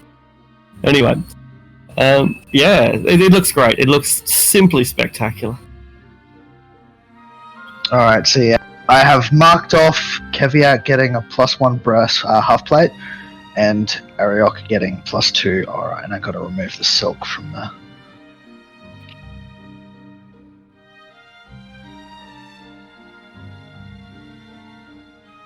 Of course, the second we make money, it just all disappears and we end up with less money. You're not doing too bad. You're kind of drawing from the bank a little bit. So like, this party's not too bad at its money management. Not too bad. What do you mean money? What do you mean not too bad? We've been losing money since Dragon Heist. yeah, no, but you shouldn't really, be increasing your money. You should either be spending it or investing it or doing something with it. Like, yeah, and so while you might be going down in money, you haven't spent it all. Dragon Heist was like 6 levels ago, and you haven't spent it all. That's not too bad. Yeah, That's now more we my go opinion. Undermountain a little more powerful, so we can take all the money from. Yeah. Precisely. I mean, hell, half of the money we have spent has been invested on players that have joined, being like, "Oh, everyone's got cool shit. You should buy me some cool shit," and then left one or two sessions later. That is true. Yeah, that is a tendency. Like Keviak coughs awkwardly. Because I got this job up in the spine of the world, guys. I was But no, I mean we've outfitted like 2 different fighters. That fucking dickhead goblin was like, "Oh, you gotta." That goblin guy though, he was like, "Oh no," he joined the session that we ended the dragon heist, and he's like, "Oh, I'm getting an even share of the treasure, right?" And it's like, dude. This is the fucking loot we've been chasing for the last fucking 4 months in the adventure. You joined this session and you want an equal share of everything? Like, ugh. We do have a couple more levels of Undermountain to do, right? 20. A couple? Yeah, Undermountain has more than 20 levels and we're currently on the 3rd one. Yeah, so it's a lot. Yeah, not to mention we've got all this other shit that we've got planned. Go to that portal now? Let's go do it. Yeah, so just quickly, I want to buy 2 3rd level spells Arctic, non-detection and major image. Would they both be available in the city, and would they be the price for that third edition thing you've linked a couple times? You have to get non-detection through the Red Wizards. I will get it through the Red Wizards. All right, you get a 10% discount because you went through the Red Wizards. Is it possible for me to teach him non-detection? Does the spells not work that way? My pride would not allow me to learn a spell from someone who's not a wizard, even if you were able to teach me. Long answer is you would be able to. It would be a lot more difficult though than it'd be like trying to learn quantum physics from YouTube videos instead of textbooks. Like it can be done. Maybe it's even better. I don't know. But I would say it's probably better than just a straight textbook. But Yeah, I was gonna say maybe a bad analogy. So yeah, there's some pretty good YouTube videos about quantum physics out there. I was going to say from word of mouth, but yeah. So but that's the thing. You would be able to teach them in a roundabout way, like a fairy could teach a wizard how to cast invisibility, but it's not easy. That's how the first wizards learnt it, and it was a challenge. It's like inventing, Yeah, I mean, Lucius Scientific has a rules. level of respect for you, but not that much. It's like, you want to teach me magic? Are you insane? Well, I am drunk. I've downed an entire bottle of black wine already by now. It's actually quite generous. Yeah, it's quite a nice offer. Hang on. I think I needed to check something I screenshotted to Sons a couple of days ago. I think I'm an idiot. I think I just tried to buy a spell that I've already got. This is what happens when your spell book's got like 60 to 70 spells in it. oh jeez. Oh yeah, I've never had this many spells in a on a wizard before. Yeah, it's pretty Just crazy. imagine if there's more wizards, though. We need All more of the wizards. spells. That's right. I love wizard parties. They're only Fuck, just yeah, I used for did. parties. I did already have non-detection. God, I'm fucking stupid. The Thayans won't let you take your spell back. Well, it's already in my spell book. I wouldn't. This is an idiot. This is a problem of me not having 18 intelligence, but Lucius having 18 intelligence. Wait, Lucius only has 18 intelligence? Yeah, because I've been taking feats, not ASIs. I'll get 20 next level. I think Sanj has 20 intelligence. Yeah. He's a Yeah, but I'm cookie. a prodigy and he's not. No, I mean I literally took the prodigy feat. Son was like, I'm gonna take an ASI, and I'm like, yeah, well, I'm gonna take the prodigy feat. Yeah, speaking of money, if you give me the opium and some of the poison, I can flog that in the black market for some. I'll give you. Is that drow poison that we took? Yeah, it's yeah. I'll give you the drow poison, but I'm gonna hang on to the opium for a while. I'm not very pleased to hear this, but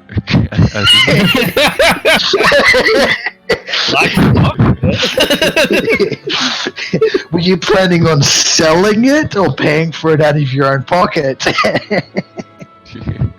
oh, I was gonna say most of it. I think Lucius needs to be enlightened a little bit. Come up with some new spells. Yeah, I was gonna sell all of it, say for £1 of it, and then tell you I sold all of it, and then just stash that remaining pound in my room somewhere. Lucius is gonna one-up you by stashing all of it in his bag of holding. God damn it. So the rest of the party are your parents, and so you breathing the smoke outside. You're doing it really quietly, so that everyone in the party doesn't find out that you're a junkie. No, Mom, it's incense, Mom. It's only It's Aldrich told me this stuff is really good for parties. I'll take the poison and see what price I can get for it then. yeah.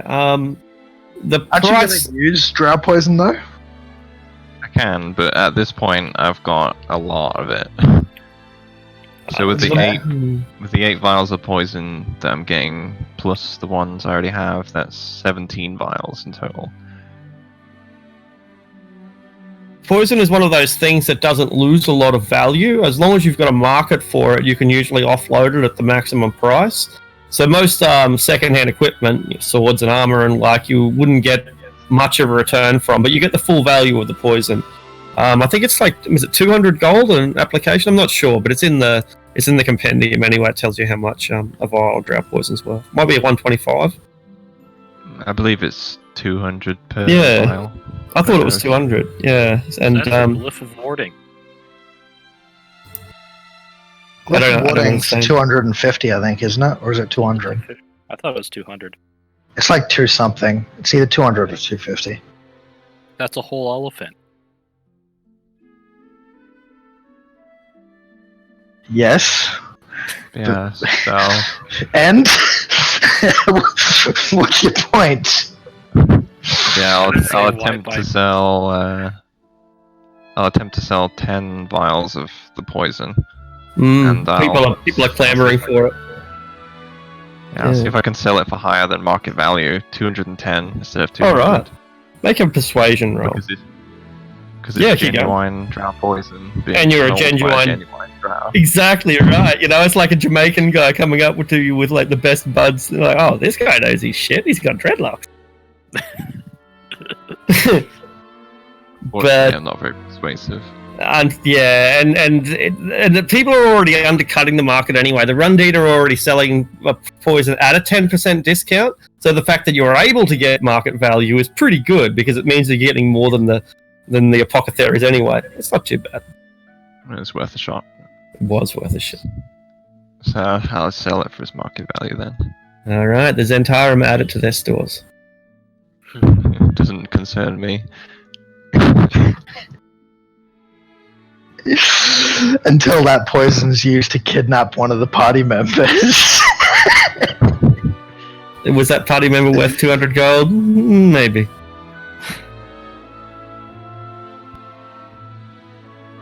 That's funny. So yeah, I'll begrudgingly hand over 2,000 gold to the party treasury. I could try to skim a little off the top, but I know Lucius too well. You'll notice. Yeah, been around Zevram too much. I figure Zevram's a half drow and he's always trying to skim money off the top, so I should definitely count it if it was a Drastia. Are you trying to say something about Drow? I'm saying that I don't know whether it's his human half or his drow half that's always trying to skim money, and I'm just being cautious. Well, Not the race can be trusted. So yeah, I'll directly split that up for everyone, that 2,000 from selling stuff rather than putting it in the treasury, so everyone can get. Can't maths on a Sunday. Everyone gets 31 gold and 25 silver. I'll Put mine in the treasury. Wait, no, is it Yes. 10 silver for a gold and 10 copper for? So yeah, two silver and 5 copper. I don't need any. Right? Huh? It's 2,000, right? Yeah, isn't that just 250 to everyone? Oh yeah, no, 250. My fucking what? It divided by 8 twice. Okay. I was like, divide by 8, and it's like, No, divide that by 7 because Did it? I don't want it. What a generous cat. Oh, jeez, that makes the math bad then. no, I'm just gonna give everyone 250 and put the rest in the treasury. Okay. Well, It makes Oh, it that's- simple. it does actually. I mean, you just bought me robes and shit. True, and they're splendid too. I mean, they're right up my alley. I love that. I love gold and red. It's magnificent.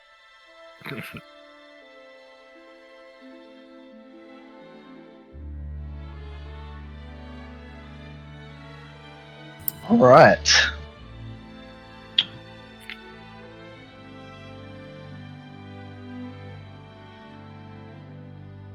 All right then. So, anyone else have any preparing to do, or are we gonna dive back in? I'll Why use are some of the you handing me this- vials of poison I have.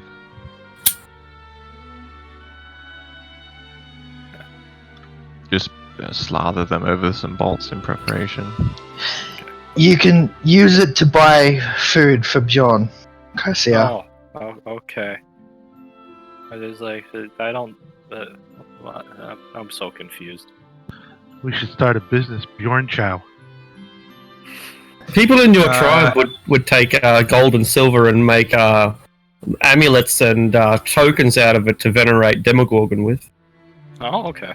You know, people did have use for jewelry. The demon lords do enjoy art, even the savage ones. I mean, Like a they nice bone necklace. yeah, Nice teeth. that's it. You know, like it's good to associate with oneself, to have a kind of identifier, and demons are all vain to some degree, even the ones that pretend that they're not.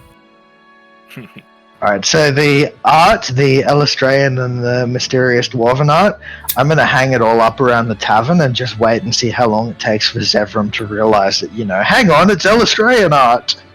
Mm. Wasn't he there when we picked it up? Huh? Say that again, sorry. Wasn't he there when we picked it up? Yeah, he was. Okay. But Sash isn't here, so I'm just gonna use it to have a bit of fun Okay. and hang it up all around the tavern. Well, unless he's listening to the recording. Yeah, in which case he'll probably notice very shortly.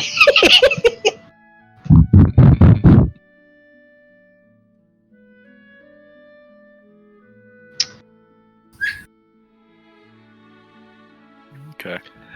All right. One thing Kiviak's gonna look for is How much would a +1 shield cost?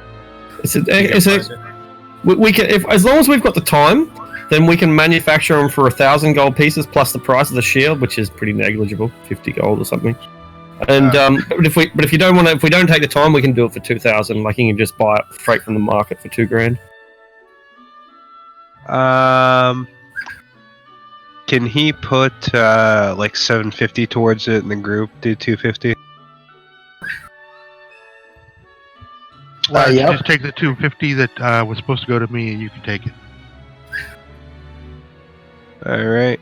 Thank you very much. I'm gonna put it in the group treasury and then hand it out to you, so it looks like the group's being generous instead of just Ariok. Of course. So if we're forging this set of magical half plate and this magical shield, that takes time. Each of those is going to take several days, particularly the half plate. So saving this money, which we're doing, is going to cost us almost a month. That's magical the items. Thing. Not instant. That's the thing. I am a smith myself, and I also have both creation and fabricate spells that are specifically made for making stuff. Will that speed the process up? It will. It'll halve the process, so it'll take about half a month, 10 days or a little more. If anyone else has no objections, I think a 10-day would be fine. I mean, in the meantime, we'll have Zevram doing his propaganda thing against the Castellantes with the Wazoo and all that. But that's probably something better to do retroactively next week. Yep. Because it's propaganda stuff. It's not like we're going to be directly attacking them anytime soon. We just want to change public opinion of them a little bit. All right. So we took a year of downtime, right? Mm-hmm. And we took that. Dragon High started in Shield Meet, which is summer. It must be coming up to just about winter, which means that 1494 is just around the corner now. That's why I think that sounds about right. I think it's almost winter. If you don't include the year, I think we've played maybe like 3 months of in-game time. The first section would have taken a fair amount of time just to begin with. The pre Undermountain stuff. Dragon Heist, we only took like 4 or 5 in-game weeks with that. Let's see. 4 or 5 in-game weeks, which is more than a month. That's like a month and a half. Yeah. I think. Maybe a bit closer to 4 to 6 months. That's a good point. Yeah. So it's currently in autumn or in fall. We'll call it. I'll make a call for it now. It is Marpanoth, which is October. Can be the 1st of Marpanoth.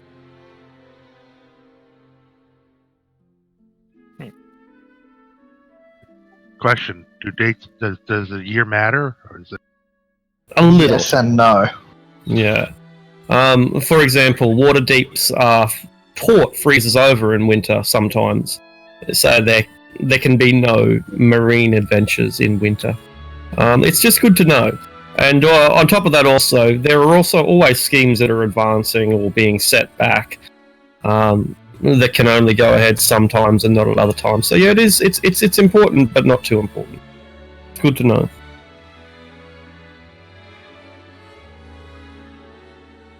All right. You've taken 10 days off, or maybe a little longer, and the armor is now ready to be presented. Keviak, what were the specifications? What does your custom-made armor and shield look like? Probably like much lighter. Not lighter, but it doesn't cover as much as normal half-plate would. Like, he doesn't like being constrained, but it's still just as much protection. Yeah, like the old gladiators, sort of. Maybe not quite as sparse as that, but a bit piecemeal. I think I understand. Yeah, and the shield is just like a big, round, like reinforced, like Viking shield. Not a complex thing, just something big and round he can hide himself behind. Excellent. Excellent. Stout like the wielder. Yep. Any Doesn't go for insignias? adornments or much. Do you have any heraldry or insignias? Never needed it. All right. People know who he is. Excellent. I'm gonna see if I can make some what's it called? Essence of ether. I'm not sure how you'd make that or what it's made of. Poison, is it? Yeah, so it's a gas poison, so it'll probably be contained within a glass flask or something like that. Because the kind of poison has to be inhaled for its effects to become apparent. Yeah. Okay, so it's like magical chloroform then. Essentially, yeah, because it knocks people unconscious. Yeah. Get your eggs ready. And you've got pretty much. And you've got the skills, but you don't know what the ingredients are, right? Well, I don't know out of character what the ingredients are. Yeah. But you haven't found a recipe in game either, though. I don't think. No. No, not I have necessarily. the poisoner's Yeah, cool. proficiency, but I've never actually crafted this before, so... Okay, cool. So how much does it normally cost? 300 is its usual market value. Okay, cool. You can buy the ingredients for 200 gold for each application, and then make a check. But if you fail the check, then the materials are wasted. Okay. Well, I'll make one attempt for now. All right. So yeah, you've got your ingredients, 200 gold's worth. Go ahead and make the attempt. Which attribute should I roll? Dexterity or intelligence? Or... Yeah, either of those is fine. Dexterity and intelligence. Yeah. Yeah, man, beautiful. You've it's not a challenge for you at all. Alright, and I have a little glass flask of chloroform gas, basically. Pretty much.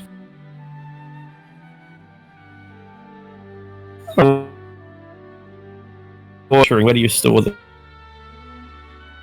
this? Where would I store it? I'd probably store it, In his back in pocket. my back pocket, yeah. Alright, don't fall on your ass. Yeah.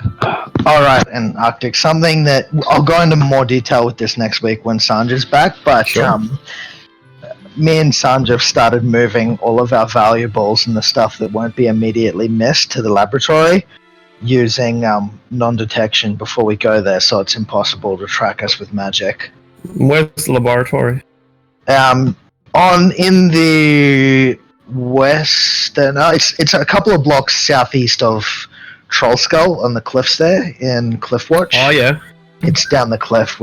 We're drawing an actual map out that we'll have ready by the time next game comes around. Alright, no, that's good. Okay, cool.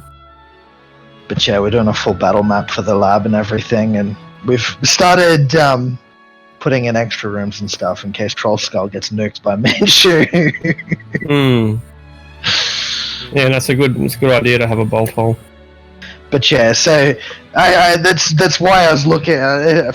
I fucking forgot I even had non-detection, but that's the reason I was looking for it, is because every time we visit, we want to be using non-detection, so that someone can't scry us on the way there and find out where it is, because the entire thing is watered with private sanctum, so no one can use any divination magic to find the location of the place or anyone that's inside it.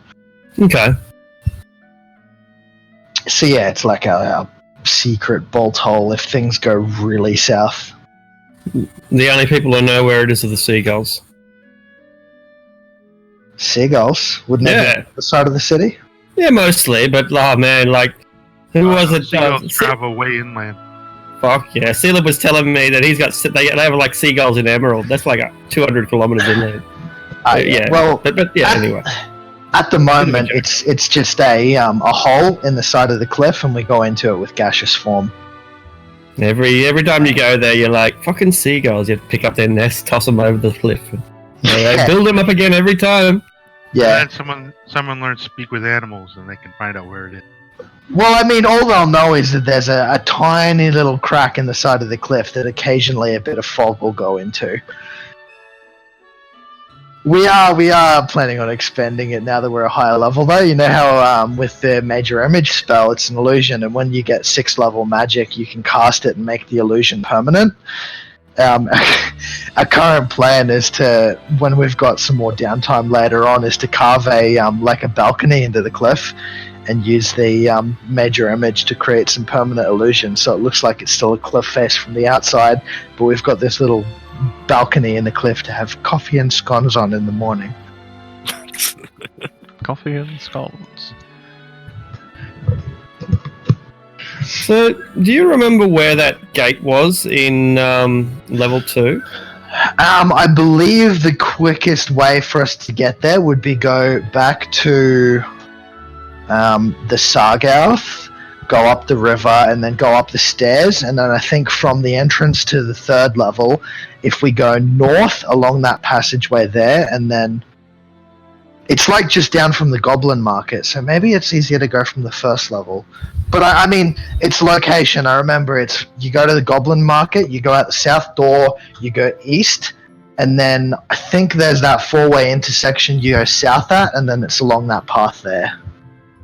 Okay. What if we? I'm assuming you're just asking if we're gonna get lost because you know the actual one. Kind of. What happens like, if we do go to sort of. Ravenloft and Sanj isn't with us?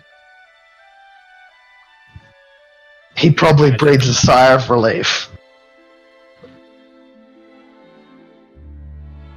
Yeah, he's probably pretty happy. Dodged a bullet there. Yeah. It might be safer if we go down from the 1st level. I'm probably going to put you at the Goblin Market, and you can go from there.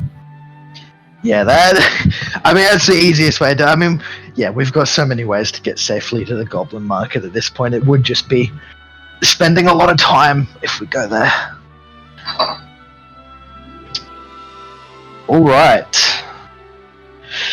Alright, yeah, and over the period of time I would have done the spells necessary to create my homunculus. And also, is it possible for me to purchase a Tressum as a familiar at this level? Purchase one. Yeah, again, the Red Wizards will probably sell you one, because it would be illegal to... Kind of. It's not exactly illegal, but... selling things like Tressums and pseudo dragons and those, some people call it slavery. You know, where does a person begin and where does a sentient creature end? Anyway, the point being, they're not available on the free market, but the Red Wizards will help you out. 2,000 gold. Oh, that's most of what I got left. Let me see. Red Wizard discount, 10% off for regular customers. Okay, yeah, I'll do it. 1,800. You have yourself a Tressum. It is deeply suspicious of you. That's the flying cat, right? Sure is. It's not suspicious of you. It kind of likes you. Liked you a lot. But Lucius, no. Hey, Lucius, thank you for buying me a familiar. So just confirming here, this is the Tressum, which is a familiar from the Storm King's Thunder book. It's not just a cat with the wings added onto the stat block. Yeah, correct. It's a proper Tressum. Yeah. Yeah, alright, awesome. Sees invisible and all the rest. Awesome. Let me see if there's a spare stat blocking creatures.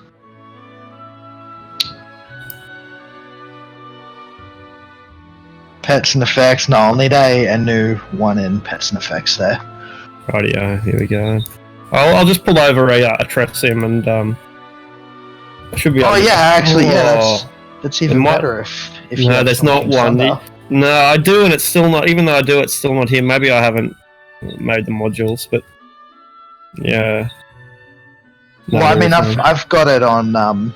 I've got it on D&D Beyond, so I've got the stats and everything. I'll just make up the sheet if you just put a blank one there. Yeah, cool. So yeah, coming back down this time, I got the Tressum kind of curled up on one shoulder and the homunculus sitting on the other. And I How spent the big is entire a trip. homunculus? I think homunculus is tiny. Yeah, it's tiny. I spend the entire trip talking to the Tressum. Huh. Excellent. I've got its picture, so I'll make up its token. It won't take long.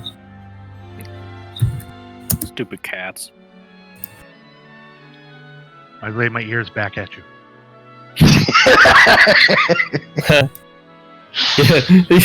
You're doing the meme right now where the girl points and the cat's like, yeah. Except in this meme, there's 2 cats and 1 girl. Yeah. And I don't know what a meme is, so. Your character's from such a faraway culture that it doesn't know what memes are. Wow. That must be like a really shitty culture. Or really good. It's one or the other. Could be.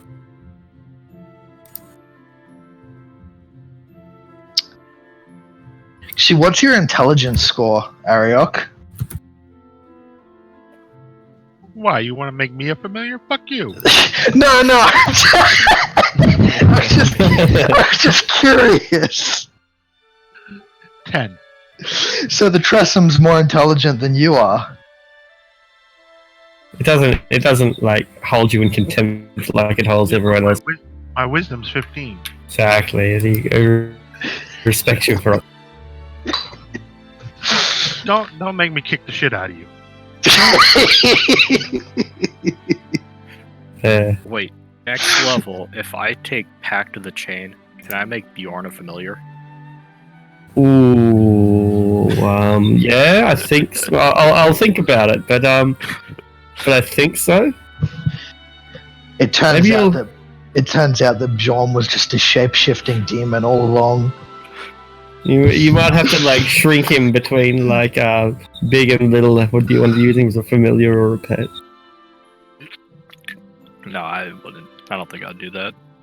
Yeah, I don't think it would work, but it's an interesting concept. I mean, it could. You could literally have it as just an imp that transforms into a large-sized bear. Yeah, and something like that is a good way of doing it. Yeah, having it as an imp it turns it into a bear. That's a good application of it. I think. Yeah. So yeah, I'll spend. How much have I got left? I will spend my remaining 10 gold to make sure I've got like some extra snacks for the cat.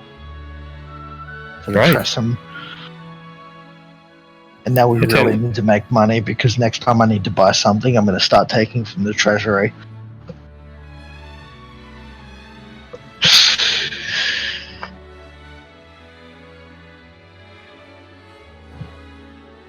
Well, let's go so I can try out these new robes. Well, we could try them out right now. I'll take out my sword. Okay, you're on. Let's do it. Roll for initiative. It's on.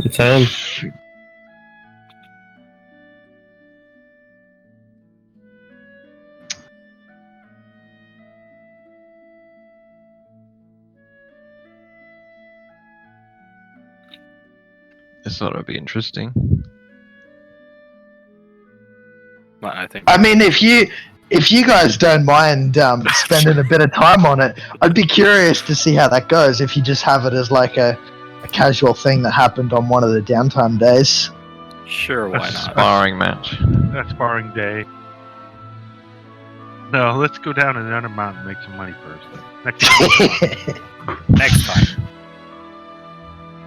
All right. Yeah, you guys, priorities. You guys just bought me a lot of crap. I owe you. Yes, and Lucius will remind you of that frequently. We'll put on a show in the marketplace. And being a cat, I'll ignore Lucius entirely. Just like his familiar. Pretty much. Whenever I want to talk to Lucius, I will talk to his familiar.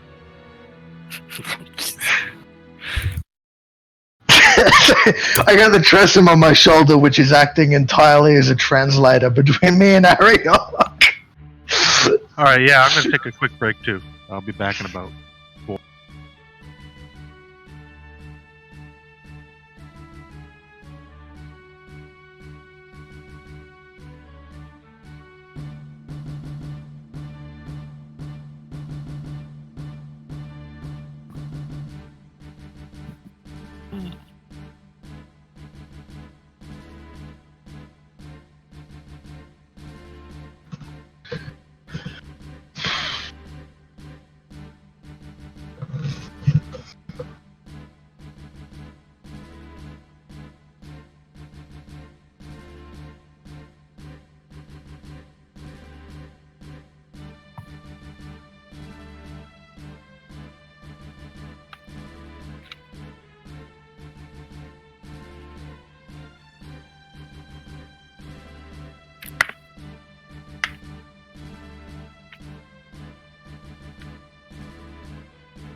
I'm really curious to actually see what's here. I have a suspicion, but I'm not sure. Because we found this portal so long ago, but we just never went through it. Yeah, we couldn't figure out how to get through it. No, I think we had a suspicion. We just never went back to it. No, I don't. That was a while ago. I don't remember. Because I remember thinking, it's dead trees or something. Maybe if we just went out and got a couple of twigs or something and tried that. But we never actually went out of Undermountain to get the twigs and went back there. We haven't been back there since. Yeah.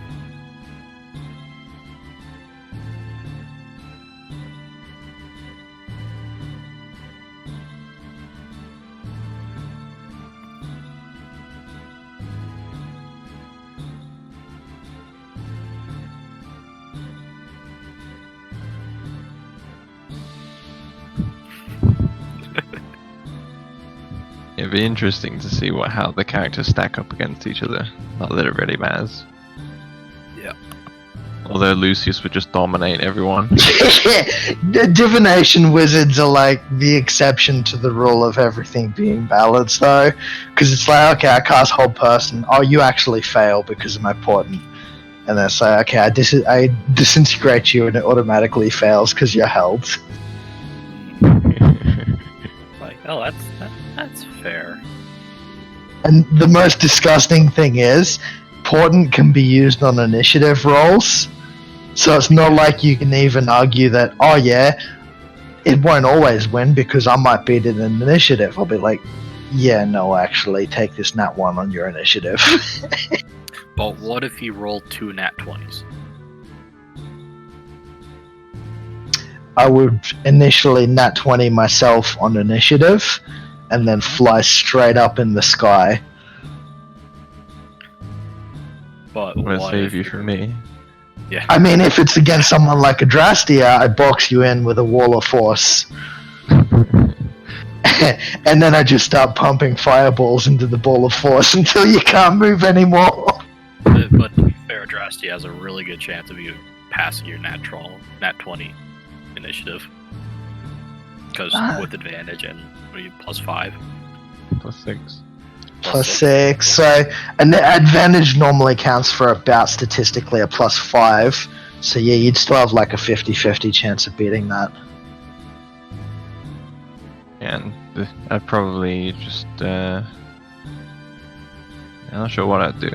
Depends what I have on me. Like if I have the glass vial of chloroform gas, I'd probably throw that at you. You fail your con save, you fall asleep.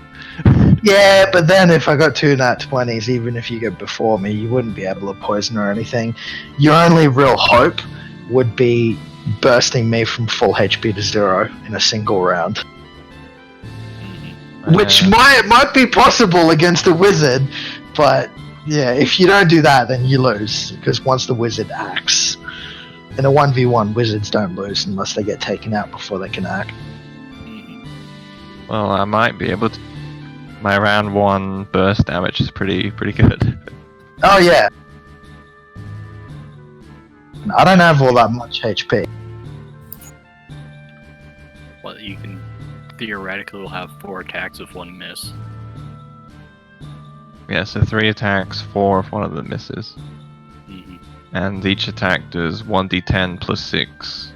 And also +6 on top of that. Right, Yeah, with advantage. If you go first.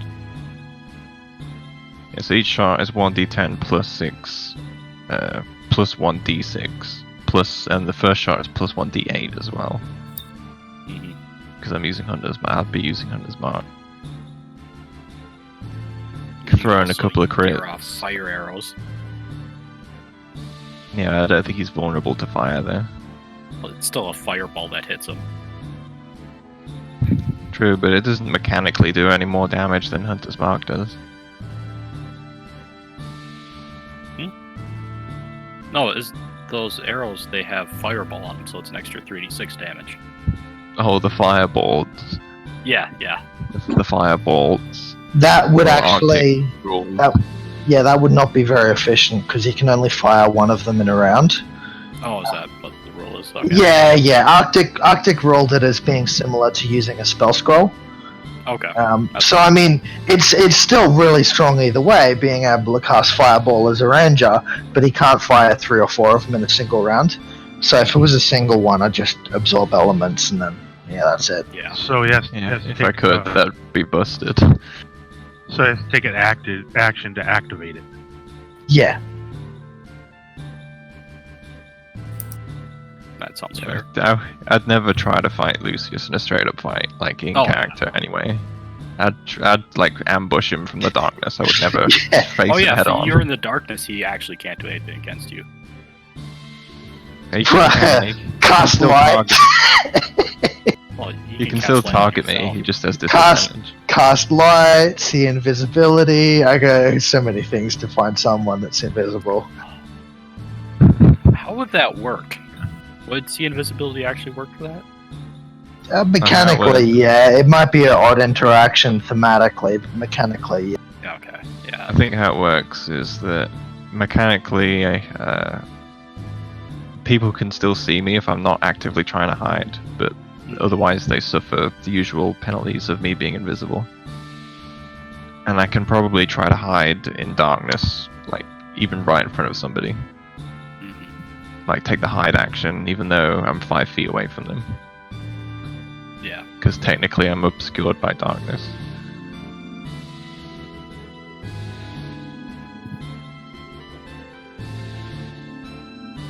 That would be pretty funny. Just fighting somebody at melee range and then stop moving and they just disappear. Like, where the fuck did you go?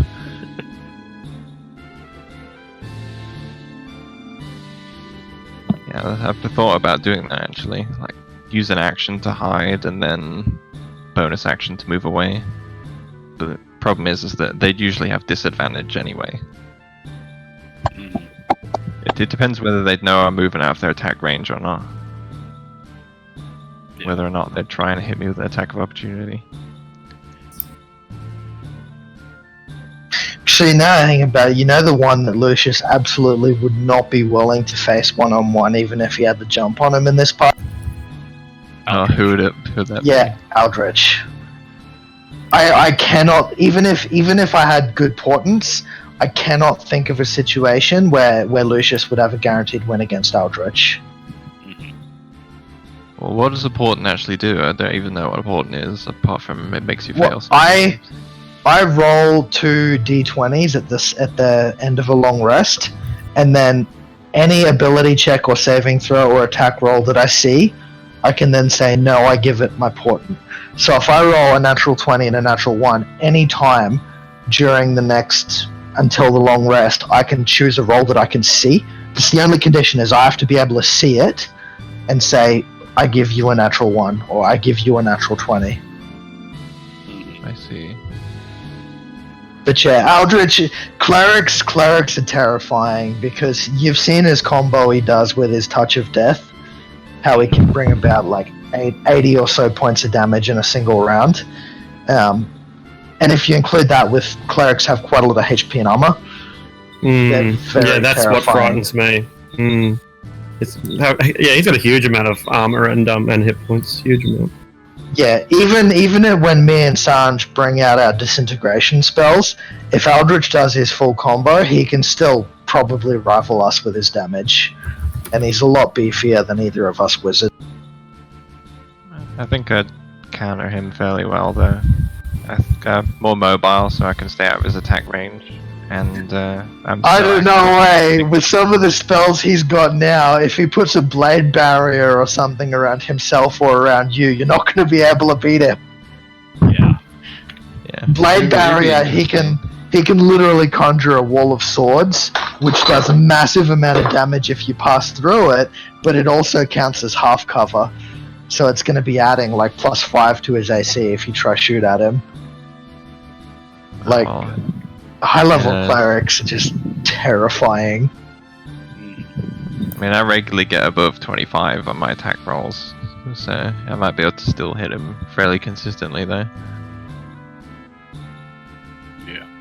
Yeah, I mean, it comes back to what I said. Aldrich is the one that I think is probably the one if I was speaking just from a mechanical point of view, that I would not be willing to face with even with Lucius, because clerics are, even if you're like, yeah, I can fight him, it's not, yeah, I'm guaranteed to win.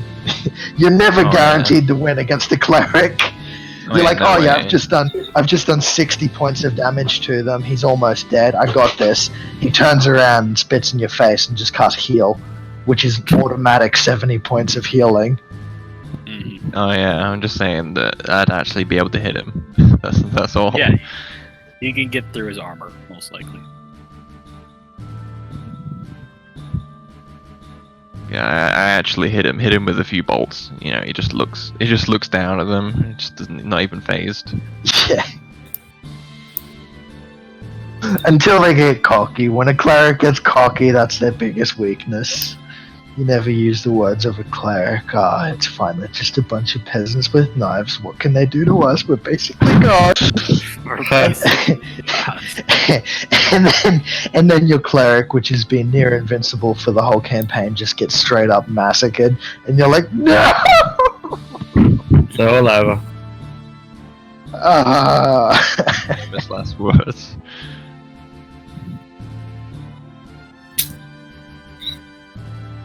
So this Tracer Mark deck, does it have its own name? It's the first thing I would have asked it. When It's only willing to tell Ariok. Wow, I'll just give it a name of my own then. Fine. Oh god, when you get a familiar that likes one of your party members more than you, and you haven't even done anything wrong. You supported enslavement. That's right. Yeah. Just call it. All three of us just at the same time. It's like, come on, man. How can you not see this? Well, if he won't tell you his name, just call him something like Sergeant Fuzzy Boots. Call him shithead.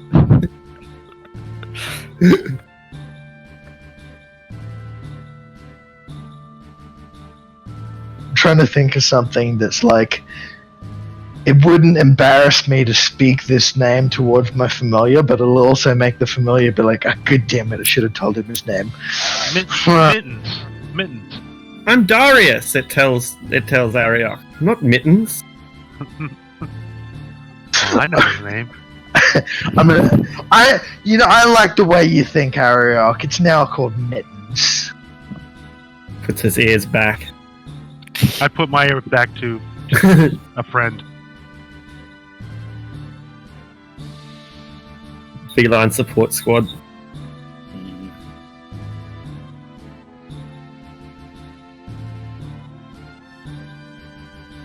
Funny thing is, I didn't even buy it because I'm planning on using it like a familiar. It's just like, look at me. I'm a wizard that's got a Tressum for a familiar. That's a status right there. Oh, so he's just a vanity. He's a vanity purchase. He's a trophy purchase. That's right. He's just your chihuahua in your Gucci handbag. He can sit on my shoulder whenever he wants. He'd like to right now, thank you very much. No, I'll let it talk to Ariok, but it's staying on my shoulder. No, he's got wings. I don't know. Someday he may not have shoulders. Don't worry about it. Oh, jeez. So you gotta punch him off? A little bit concerned about that. Like, that's holy fuck, who are these people?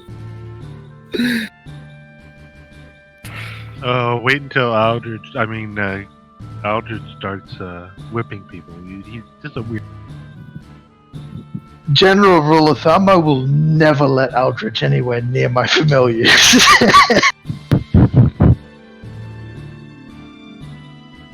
That's probably not a bad idea.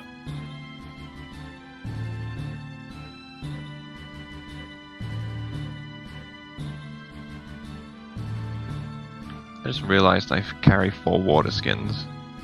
I don't really know why, but I have 4 water skins. It's good to You be thirsty? hydrated. Hydration. Wow. Hydration's important. It is. How much do they say that those things weigh? They're 5 pounds each. There's 20 pounds of water I'm carrying. As he walks through the hallways, they're sloshing. Slosh, slosh, slosh.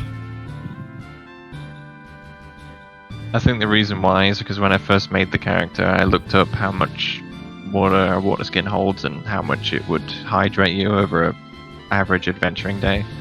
And it said that one water skin was like only enough for half the day or something like that. Well, basically, it kind of is. If you've got 5 pounds of water, that's about a gallon, about 2 litres. Science will say that you need double that every single day. You kind of don't, but that's what science says. So, 8 litres of water a day is normal. Yeah. You don't have to drink any water if you drink the blood of your enemies. That's true. So you have to drink a lot of blood to make up for the excess salt that you're drinking to kind of, dilute it a little bit. Well, hang on. Here's a question, though. Since blood has such a high amount of water in it, if Eldritch casts Purify Food and Drink, will that get water from blood?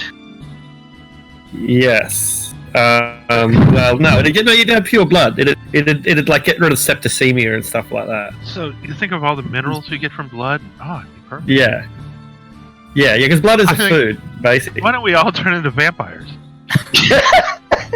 One step ahead of you, bud. It'd be a monk vampire. That'd be awesome. Yeah. Take a couple of levels in sorcerer, and you'd be the ultimate ninja. All right. So are we all here now? This is back yet. Oh, right. No worries. It's okay. We can get started. Anyone? Keviak? If we're missing 2 people, we won't get started. Oh, okay, cool. The Goblin Market is on. They are pleased that you turn up because they have shinies for you. 3D 100 silver pieces is yours. I will with you in Goblin Markets. take them Shiny. and then Shiny. give them back to what's his name that we've got in charge here, Groin, and give them back to Groin as his reward. It's sure I collected them for you as your taxation. Yeah, we've received our taxation, Groin, and here is a reward for paying your tax correctly. Oh, gee, thanks. We call this a tax return on the surface. But they're shiny. I like shiny. We've got. Hang on. What, Ariok? We gave you plenty of shinies the other day, and you were like, "I don't want these." No. Ariok pouts. Remember, Ariok's a cat. You never please a cat. I would like a shiny for exactly 10 minutes, and then I will drop it. The bug goes down. Shinies. Here, take some. Here we go. Share the shiny. Let's give The you bugbear's down. Oh, sorry, yeah. I'm done. No worries. The bugbears down here are particularly well dressed with bowler hats and fancy clothes and nice shoes. And they take off their bowler hat and they come and scrape the silver pieces into their hats. And don't mind if I do. And Groin's 10 or 11 wives come over and they start ransacking the money. And he kind of just lets it happen. And there's not really much left at the end, but he scrapes what's left together and puts it in his pouch. Thanks, everyone. As you can see, masters, we're running a very efficient society. You're doing quite well, Groin. This place is much better than it was under what was his name? Yak. Yeah, I'm a little bit worried about the Minotaurs, though. Minotaurs? Yeah, there's lots of Minotaurs over in the eastern section. They're like eating everyone who goes over there. We'll deal with that sometime soon. How many? I might have a deal with the Zentarum, because the Zentarum have got a little setup over there too. They sometimes come and buy roast bats, and even sometimes fried lizards. Have they been attacking anyone in the market? No, just the Minotaurs. They hang around the crossroads and anywhere east of that, and they just kind of kill everything, right? We'll go and have a look, Yak. Groin. You don't worry about that. We'll go and have a look. They killed a couple of the bugbears too, but we gave them a funeral, and then we ate them ourselves. Very civilized of you. Yeah, we honored their memory. Alright, shall we be off? Bugbear brains. Yeah, that's right. We eat the brains, because that's where the soul resides. People think it's in the heart or the spleen, but no, it's in the brain. Lucius is just gonna head off. Oh, the spleen's good too, though. Oh yeah, that gives you courage. Mm-hmm. Just don't pop the stomach. Good advice. It just kind of stinks, right? Just a little bit.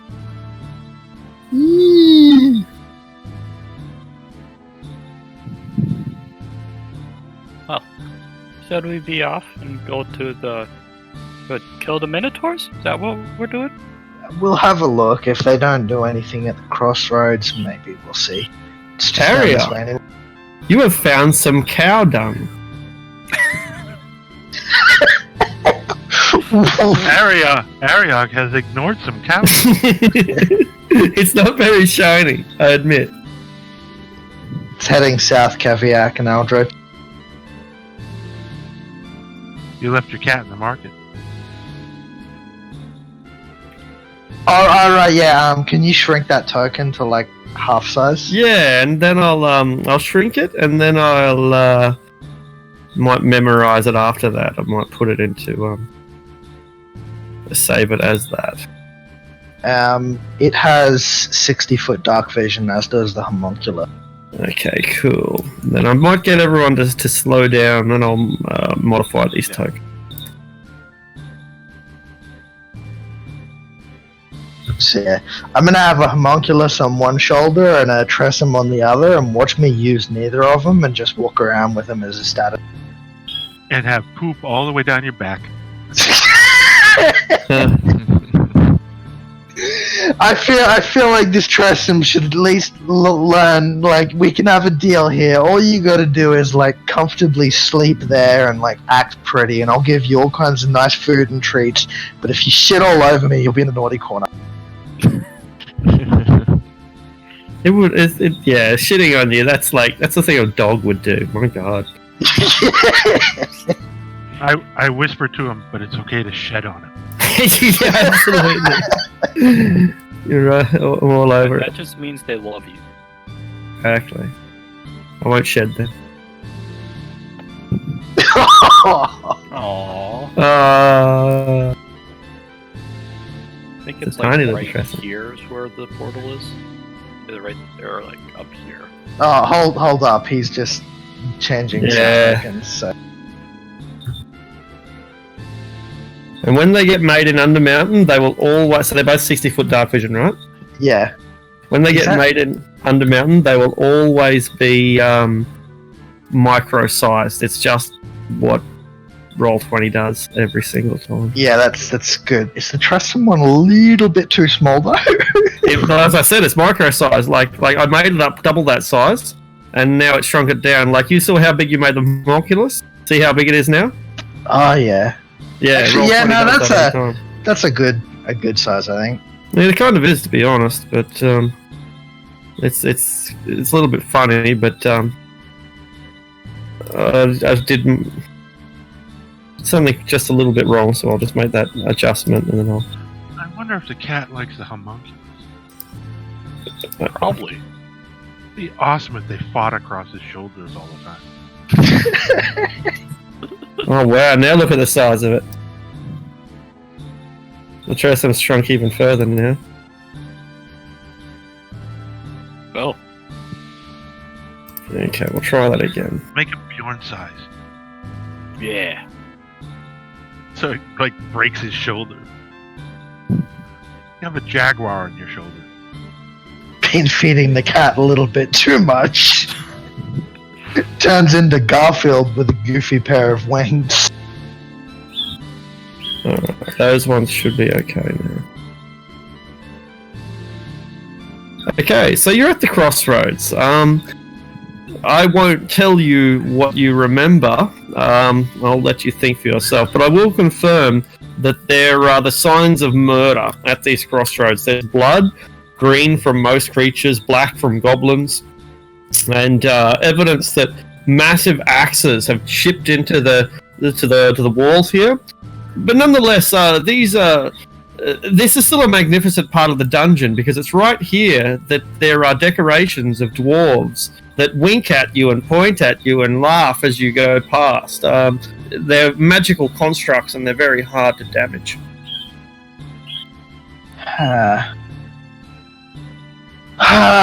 What do you guys think? I don't particularly wish to go off chasing minotaurs that we don't know anything about, but No, we have a plan. This Let's portal. stick to it. Let's just see if they come to us quickly. Does someone want to shout out something that would be highly offensive to a bunch of two-legged cows? Oi! You fucking two-legged cows! Roll for initiative. Keviak, is your token here with us? I believe so. I don't He understand does what a their goblin beef on is. himself. Ah, beautiful, yeah. Why do they nice. have such long faces? Because they're horny? Sorry, that was like less than... Anyway. I'll move Keviak and Sanj and the rest of them down it. Probably leave Sanj and Zevram there for now, since didn't they're even not bring already them. in this. Actually didn't even bring Zevram. So I'll just put Sanj back at the Goblin Market with Zevram. Yeah, I guess Zevram is doing his propaganda stuff and Sanj is being a wizard, Yeah, doing important wizard things.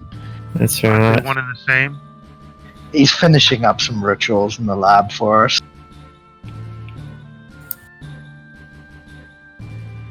Looks like we're having a steak for lunch, boys. Okay. Adrastia, make a perception check as a just as a free action.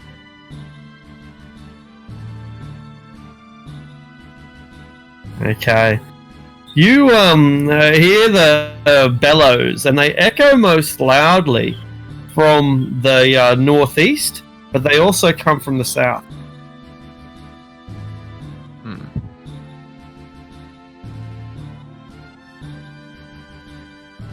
I guess I'll quickly check the northeast. 15 feet. Nothing.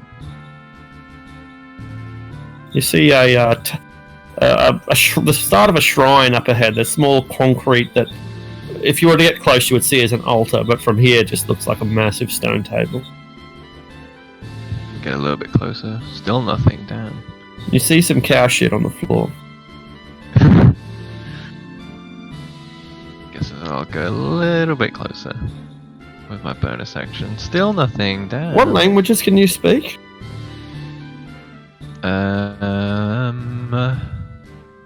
Elvish, Undercommon, and Goblin. Alright, this is indeed an altar, and although Dark Vision doesn't reveal everything, it reveals enough to see that there is writing on this this slab of stone. It's in a language you don't know, but the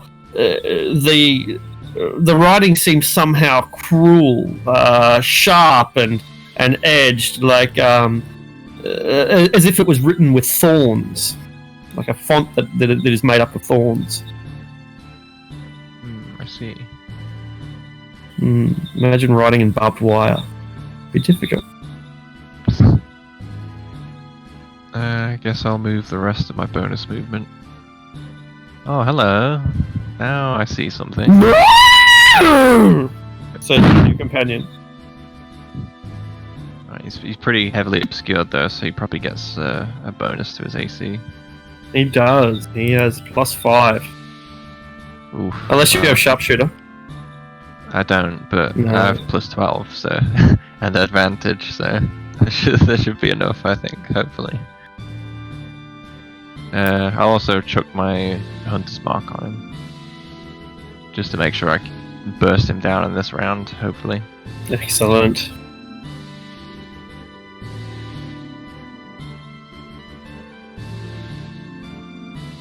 Okay, so what did you? I'm on a different page. What did you get? Oh, I have 27. 27 is well and truly enough. Yes, And that's- damage? 19 piercing. Alright, so it's enough to get him started. Like a bull that has been stabbed before a bullfight. This one is now thoroughly agitated and wants war. If it's war he wants, then war he'll get.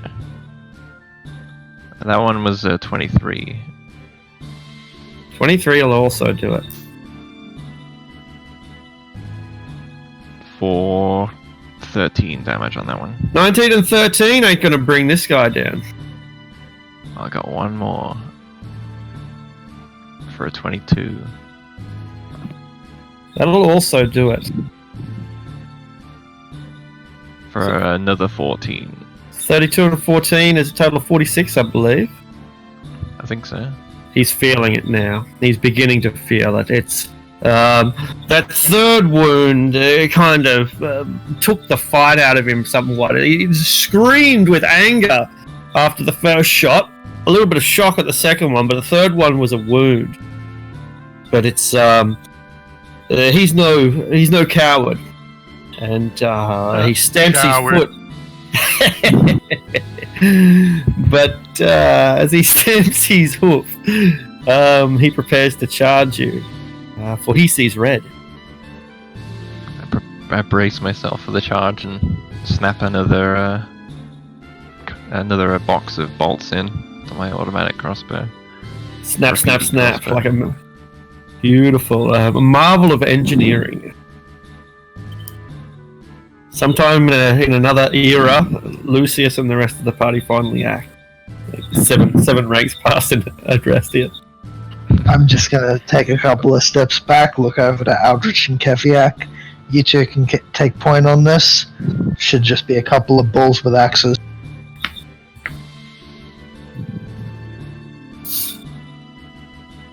Alright, Kaisia. You said there was some to the south as well? Yeah, south and northeast. Okay. I'll think that Adrastia probably has the northeast one down as well.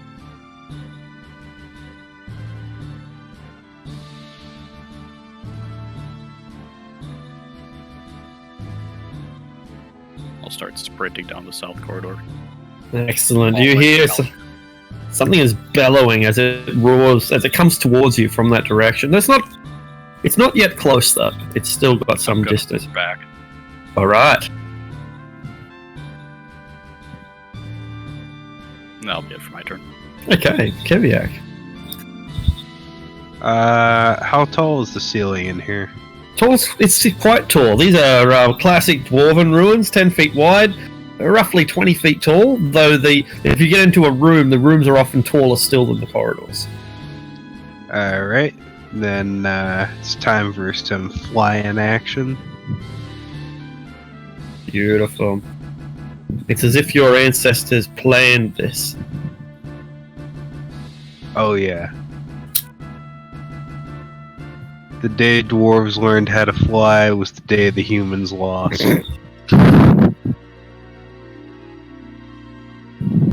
Oh, that's why they're so big. Or the hallways are so tall.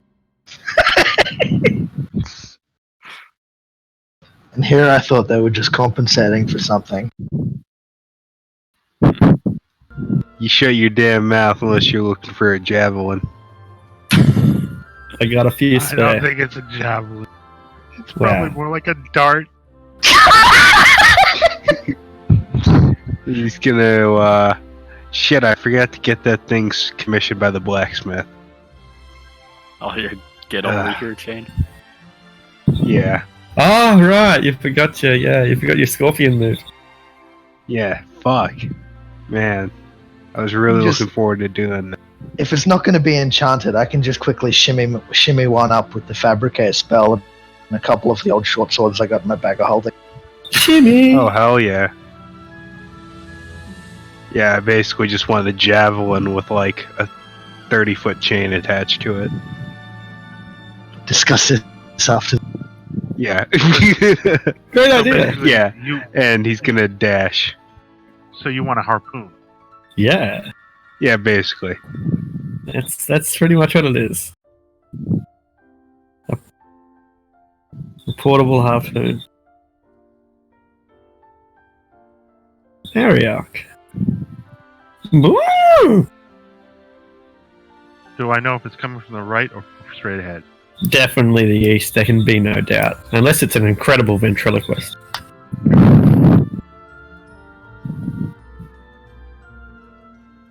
And that's my movement. Alright, Minotaur! Minotaur! Furious Minotaur, already heavily wounded, charges forward and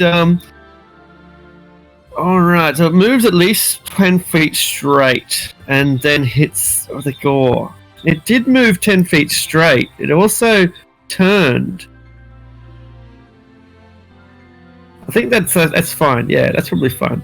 So the Minotaur charges towards Adrastea as she pelts it with crossbow bolts, but it lowers its horns and rushes with all the speed that it can muster, kicking up dust along this stone floor as it maneuvers. And as it slams into her with all the power of, well, a 15 is probably not going to hit, is it? Nothing there. All right. Tell us about how you managed to evade this mighty bull's charge. I'd imagine that I hit it with the first bolt, and then the second, and then it starts charging towards me. I hit it with the third bolt while it's mid-charge, and then sidestep it at the very last moment, and it rams into the wall instead. Very unfortunate for our Minotaur friend. And as a bonus action, I yelled, Toro! It accepts your challenge. No, I was complimenting on his, boy fighting. Well, the Minotaur took it as a racist insult. That's all I am to you! Yep, you're steak in about 5 minutes. Ooh, I'll give you steak! I'll stake you on my horns! Meanwhile, Those another... aren't horns. You're a spike. Come on, now you're just being mean. The lower Minotaur charges down towards Kaisia and picks up all the speed it can. And as it turns around the corner, it throws its horns towards her, recklessly attacking with advantage, but gaining advantage to all attacks towards it through the round. Okay. Make a strength saving throw as you are smashed with the mighty power of this ferocious beast. You stand your ground like a mountain. I just hold up a single hand to hold it back. Oh, nice! It's pulling it off, and it's you're wrangling this bull, wrangling it. Oh, yeah, it's I think if I'm not mistaken, it's an extra 2d8 because it's a charging gore. Thank you very much. Yeah, I didn't. I just looked at the strength part. I missed the extra 8 damage. Bam. Okay. And though you did stop it with one hand, that hand now has a horn poked through it. Ow. Yeah, no, right. Bjorn.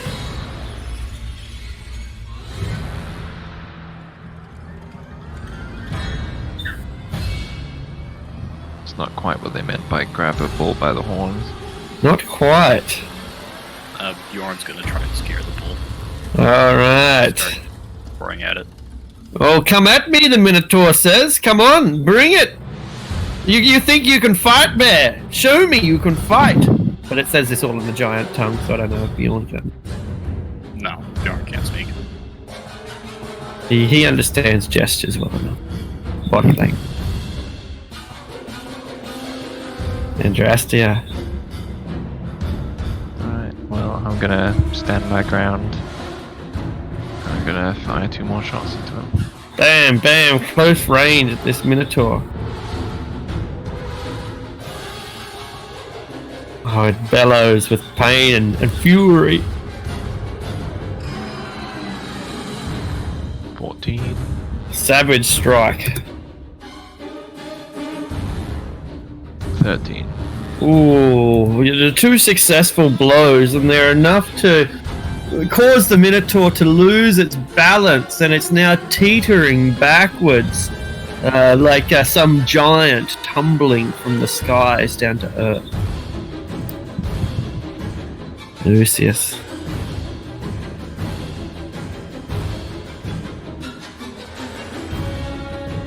Minotaur. I'll throw a casual firebolt at it. Alright. Bjorn will absorb the bolt if the worst goes to worst. But you know what you're doing. Oh, that's how it is. A casual firebolt. Can't even wait to get me on the barbecue, I see! The Minotaur bellows in the giant tongue. It was like a really, really fancy looking trick shot, like it curved just perfectly around John, but because it was so fancy, there was like no impact in it. It was all appearance.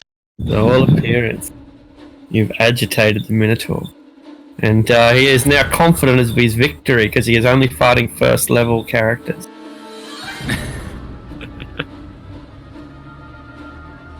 Aldrich. I'm going to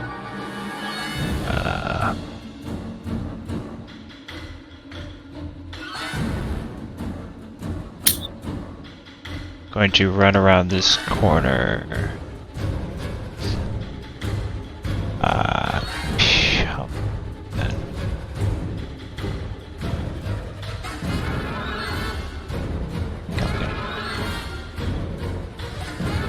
Actually, I can. And the Minotaur is damaged. It is. Okay, I will cast Toll of the Dead. And it tolls for him indeed. He is angered. Greatly angered. No magic! He says in Giant. Magic's cheating! Not provide a rule book. Just because you didn't read the rules doesn't mean that they don't exist! I see it. I'm gonna take up Monsters the rule book for adventurers. That's right. I'm gonna just cut his Achilles tendon right off. Ouch!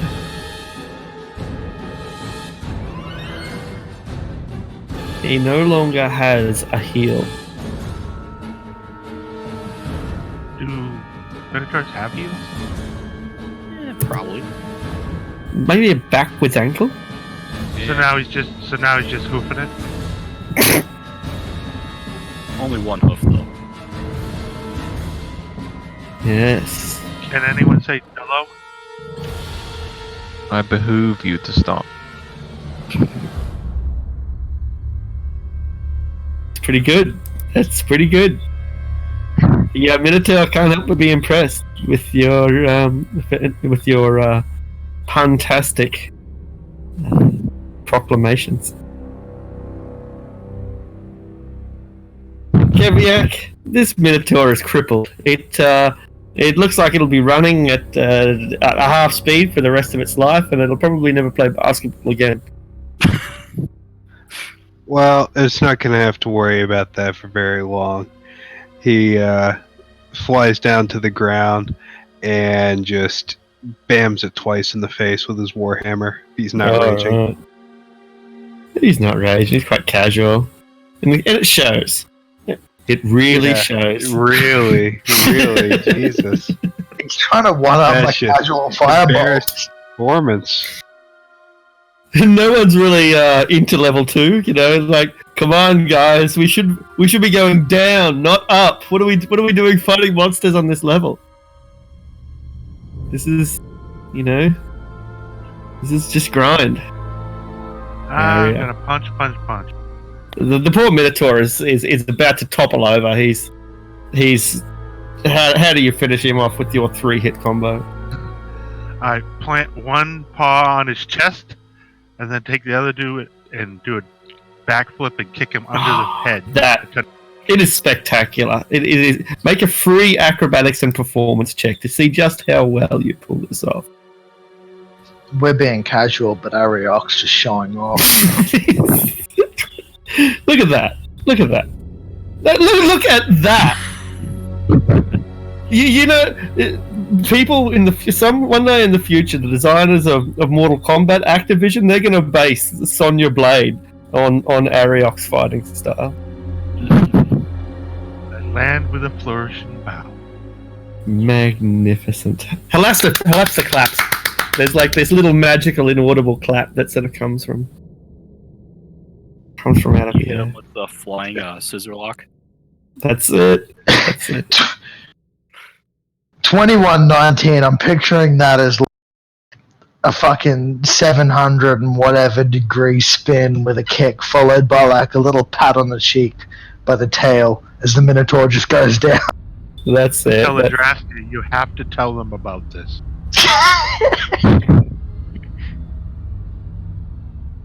I mean, it was flashy and all, but all that wasted momentum. Why are you afraid that they won't believe you? I'm a cat. All I have is momentum. And sleeping. That goddamn Russian judge. 9.8. Alright. The Minotaur that is engaged with Keviak and Kaisia still has a beef with Kaisia. And he... Grinder. Exactly. He attacks. Yeah, that was a good one. 17. Alright, and then he tries to limp away. Brother! He bellows out to his brother. Gonna go ahead and make that attack of opportunity. 3d8! Yeah, from Moving Blade. Out! Oh, wow, I only rolled a 9. Boom! There is a thunderous echo. It is answered by Moo! Deeper within the dungeon. More of them. There are. We're never getting to the gate today. You can make your opportunity attacks if you want. Unending Crunch. bovine barrier. That's right.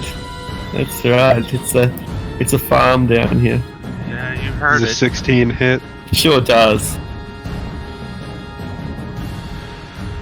Woo! His companion just tramples straight over him. And on a 1 he attacks Keviak, and on a 2 he attacks Kaisa. I imagine that the Goblin Market, they hear all this move. They will. It's like, and the bells ringing and the booming blade, like all of these sounds, they reverberate throughout the second level. When a Why loud do you noise think is they're made. terrified of us? Yeah, pretty much. I reckon We just like, hey, pass it through, go downstairs, and then like, sounds of murder and frenzy. That's the thing. I mean, And then it goes all quiet. yeah, Come here, you motherfucker. that's the thing. We're in charge of the Goblin Market, and Groin has adventured with us for a period of time, so he's probably sitting around with the other goblins like, oh, them poor minotaurs. Every time they hear a noise, they flinch. Does a 15 hit Kaisia? It does not. It does not, and so this Minotaur is flailing around wildly, recklessly, without care. It's just trampled its own kinsman underneath its hooves. I think it knows that it's going to die. Or someone's It wants going to to die. Yeah. Warrior's death. Exactly. You understand. You share the same bestial impulses. For your religion and culture is not so different.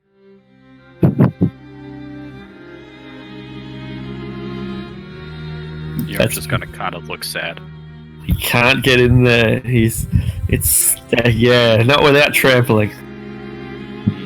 He doesn't have 10-foot range, does he? Like so few creatures do in 5th edition. It's really strange.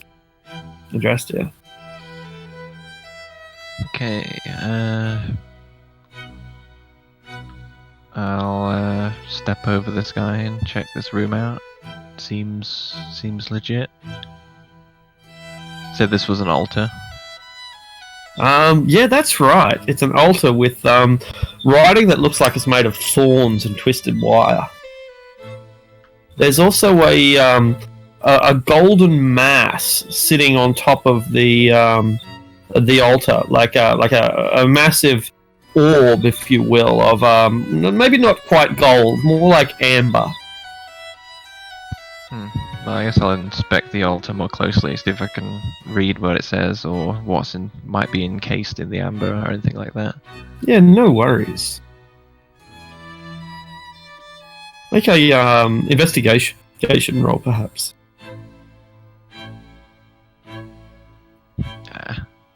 You're not going to learn a lot from it. Although, as you noticed, it's a language that you don't understand. And the sigils that you do see are quite sinister and primordial. Yeah, like reading a twisted script written in cuneiform. Primitive language, perhaps. No insights, though. Lucius. It is abysmal. Yeah, abyssal. Yeah. I can read that. Excellent. Lucius is going to take another step forward, and he kind of puts his hands out, starting to make the gestures to cast a spell. Looks over his shoulder and go, "Oh, Eldritch is right behind me. I'm definitely not going to cast that one." So he switches over to a Wait, what were you gonna cast? tentacles. Oh. Oh, his tentacles are bigger than yours. Never going to cast that in Eldritch's presence ever. Why not? I get a little excited. He might throw out bigger tentacles, and then you'll see how inadequate yours are. I'm going to guess a 12 does not hit. A 12 will not hit.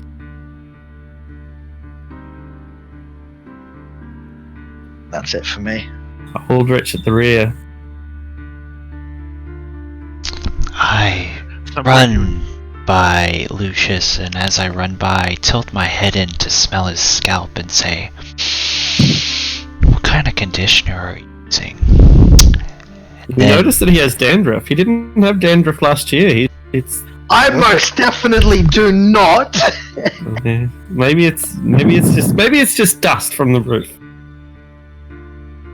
If Lucius found out that he had dandruff, he'd be like running straight to the Temple of Soon, like, "I need treatment immediately." Trust me, male dandruff sufferers, they're always the last to know.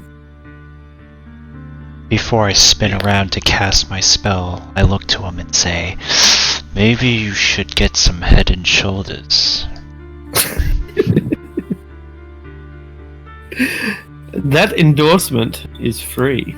Alright. Wisdom saving throw for our poor unfortunate Minotaur. Poor Minotaur. And the bell rings. The bell rings, and it rings for him. But he keeps fighting on, for this shall be his grave or yours. I see. I think we all know it's going to be his. Yeah, I'll take another step forward. Well, he will bet on himself, but he's not confident. Did he say this gravy will be for him? Oh, I love gravy. Well done. This is they just never ends. I'll just keep on swinging. It's an excellent strike. Sorry? Oh, the hacking, slashing, that. Brilliant. Hacking, slashing. You do them both.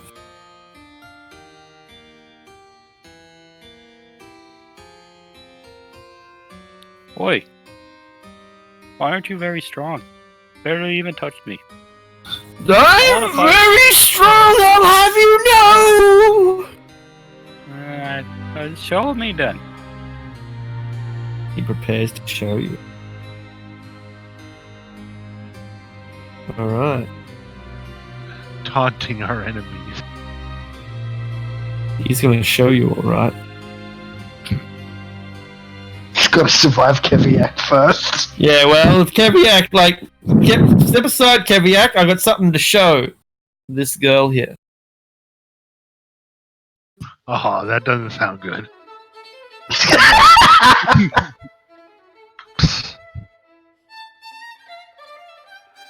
Yeah, he's still trying to make up for that embarrassing performance earlier, so he's gonna recklessly cut this thing down with his warhammer.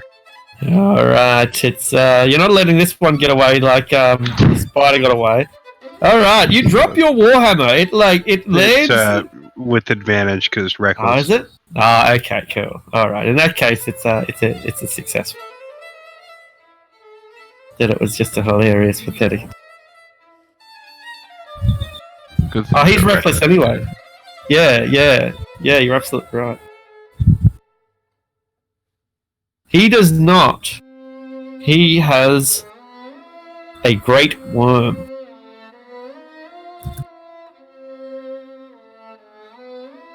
He takes your feeble blows and laughs at them.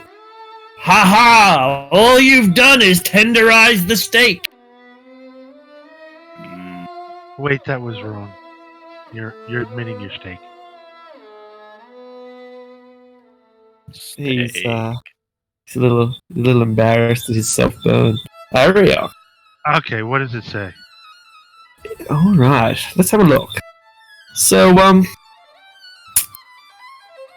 okay.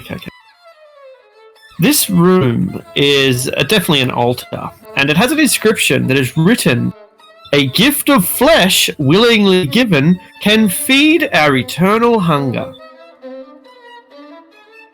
There's a big pile of gold and amber I'll on the altar. Like a let big- Adrestia know, and then cut off a piece of flesh and throw it on the altar.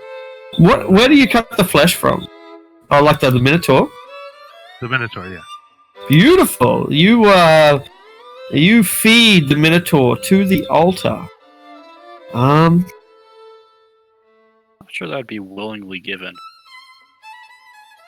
I guess it depends whether it means the flesh of the person who wants the offering or not. Yeah, I gave it willingly. I'm going to also cut off a horn because I think I want a horn. As you put the flesh on the altar, the mound of gold, the great amber resin that sits here, begins to move, begins to slide, and begins to consume the offering. The fucking oozes. Well done, Ooze, on your -1 initiative roll. Congratulations. That's Well, I guess we can leave, right, Adrestia? He's busy sliming around. That's right. He's feeding. Like he's not necessarily attacking you. There's a whole other bull here for him, so let's just go. Yeah. All right. This Minotaur is prepared to show Kaisia exactly what he means when can I ask you a question? No. He is reckless. 7 damage. Is that What all do you- got? Oh, I've got better than that! What do you call a masturbating bull? Beef stroganoff! Boo! Beyond. Bjorn's gonna groan at that one. As a bonus action or as an action? As an action. He spends his whole round going. He just buries his head under his paws. Drastic. Yeah, we'll leave. Let's leave this ooze to its feast, I guess. All right. I can't be bothered wasting arrows, wasting bolts rather.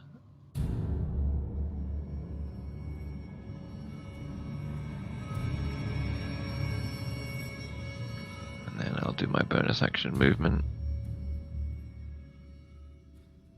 There we go.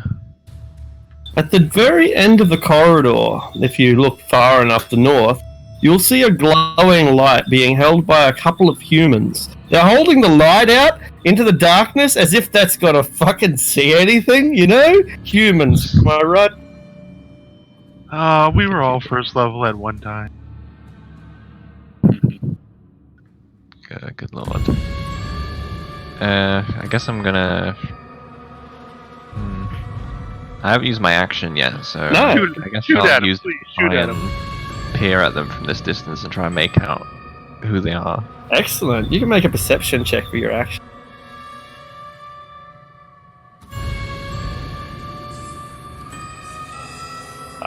It's difficult to tell. They're rugged up and armored, and they've got clubs and short swords. But beyond that, they could be thugs or adventurers or mercenaries, bandits. Who? Do not engage. There is a very dangerous gang of vampire bards in this area. Could be vampire bards. Vampire bards. Yes. Yeah, it's a long story. It's a good story, but it's a long story. Probably an epic. I guess I'd get Lucius's attention and sort of, direct his gaze towards that the approaching Yeah. humans.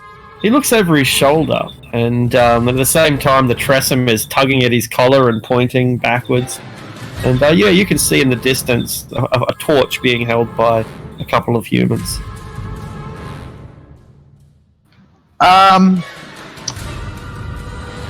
I'll throw one final firebolt at this Minotaur to, see if I can cook him a little bit more and then walk it. How do you like your steak? Medium rare. Good choice. He bats away your fireball, knocking it into the One's a distance. V17. Ah, yeah, good point. He actually strikes at the fireball, discovers that fire is a poor medium for interacting with physically, and the fire kind of explodes and roasts him alive where he stands.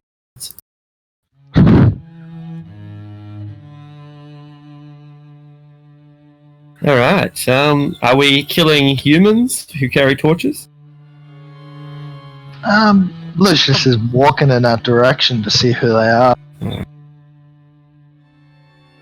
Go no further! We've got your number! Click, click, as they load their crossbows. What's our number? Not your phone number. I don't have a phone. What are Hurry you up. talking about? Could you make No, it from... your address number, like where you live on your street, like number 37 Baker Street, that sort of thing. Ariel, could you make it from here to there in a couple of seconds? Oh, well, I don't know where there is because I can't quite see them, but I probably can. You can, if you scroll up, you can see them on the map because they got torches out. Yeah, they're lit. 170 feet.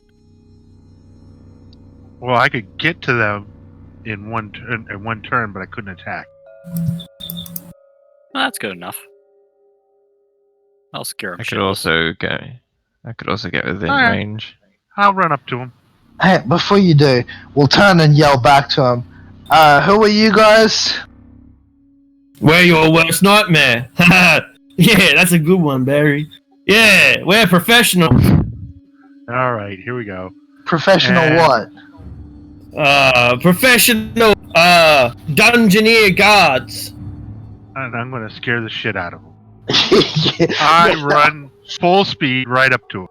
All right, they don't see you coming, so you're able to take one. Yeah, so like one move, and then presumably roll for initiative, which you're likely to win. So you get there. Let's now roll for initiative, which you're likely to win. God, just imagine that. It's just beyond the torchlight in the darkness, you just hear this Ow! Every- As it yeah, gets that's it. closer. That's it. Every step getting a touch louder.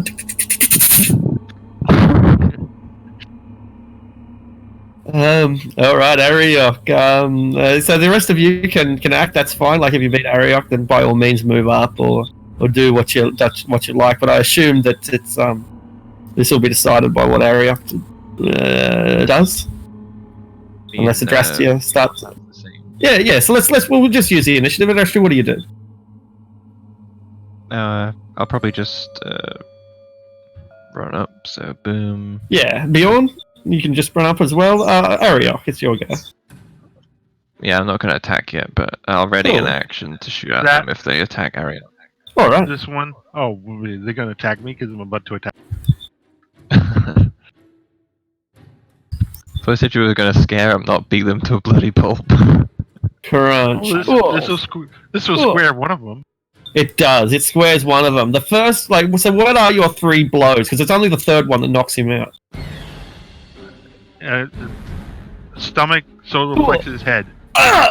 Great combo. He doubles over, and then he's briefly stunned by the solar plexus and just knocked out from the punch to the jaw. He falls over. He's clearly not dead. Just collapses on the ground in a pile of his own shit. I asked the other one. So, what's my number?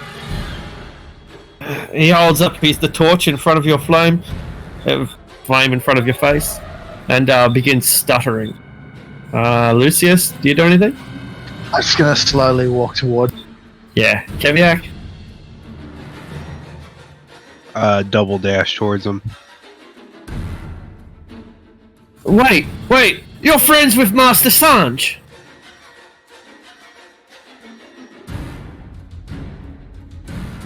He says that to Ariel. Yeah. Any response? Friends. They're more associates. Right? Yeah. You work with him. But wait, I need a tutor test to see if it's really you.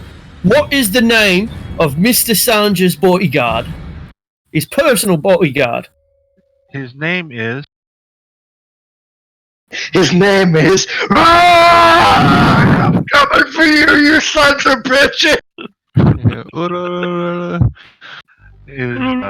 I'll break your fucking ankles! His name is an 8 and a 12.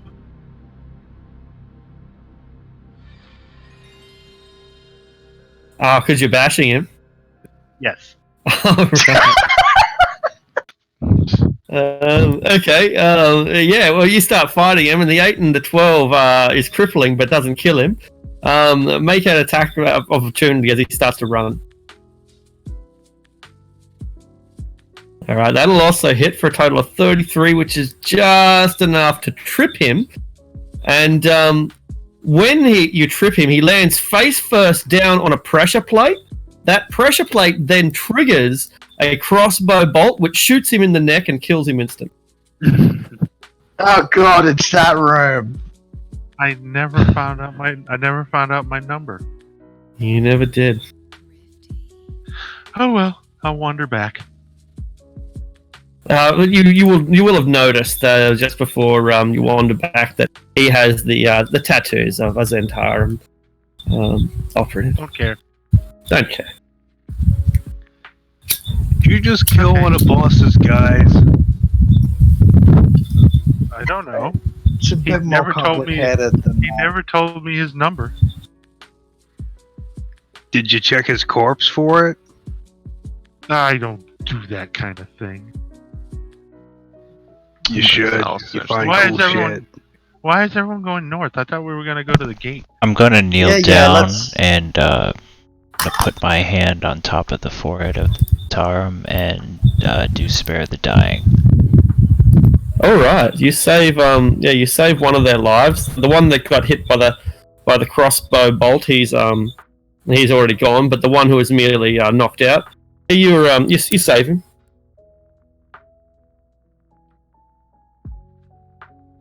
I say, you can feel free to question this one if you need to, otherwise we can keep moving. Well, does anybody want to figure out who these guys were and what they wanted with Sanj? Well, what they wanted with us, I guess, because we know Sarge. They're Zentarum. They're likely Sanj's old subordinates, which would make them Manchuni and Zentarum, and definitely no allies of ours. Well, in that case, I guess there's no reason to suffer them to live. There's also no value in us killing them. I mean, fodder at this level. Really, you're lowering yourself just by killing them if they're already disarmed and incapacitated. Let's just leave them be and keep going to this portal. I really want to see if this works. No, hold on a second. What's around this corner here? You don't want to. You don't want to go up there. That room, if I remember correctly, has about 6 different traps in it, just like the one that just killed that guy. Oh. Yeah, if you run in there, you and Bjorn will be having a particularly bad day. Okay. I'm going to do a quick cursory search of their bodies anyway, see if they have anything obvious on them that might be of interest. Yeah, absolutely. Yeah, a quick cursory search. A handful of silver. They have a D12 silver pieces each. A short sword, a mallet, like a mace for beating people rather than for killing them. Some pretty crappy armor, but studded leather armor. Well, I suppose it's pretty good armor, really. Not a lot of stuff. Notably, they don't have rations or water on them, so they can't have been expected to travel far.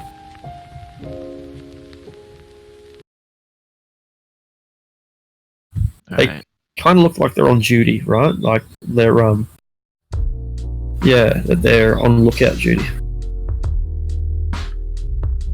Man, they're not very good at it. Humans in Underdark, like, yeah, they're not very good at it. You're absolutely right. Are we going south? I mean, we can go looking for their camp if we really want to, but No, I've been curious about this portal for a long time. Yeah, let's You see a keep bit going. of light coming around the corner in the far distance, like you can see it sort of ambienting, extending, radiating around the corner. And although you don't hear anyone, that's probably just because the distance is more than 100 feet. Alright, I guess we should go now. Yeah, let's go. We'll come back and deal with these guys in a bit. A couple of guys do come around the corner, and they do just as the last one did. They peer into the distance to try to see you, but now they can see because there's still a torch illuminating this place. And they're looking in the distance, and they're trying to check you out. I snuffed the torch with prestidigitation. All right, Spooky. Mr. Keviak, was that you? Aye. Mr. Keviak, well, if you don't mind me asking, what were you doing out there? Checking out the dungeon. Good work then. Mr. Sanj didn't tell us, sir. Right you are. What are you boys doing down here? Just maintaining lookout, sir. Most of the boys are having a bit of a breather, but we're just keeping watch out, sir. For which base? I wasn't aware we had a camp down here. What do you mean you weren't aware, sir? Oh fuck! Roll for initiative. Oh dear. Here we go.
Bam.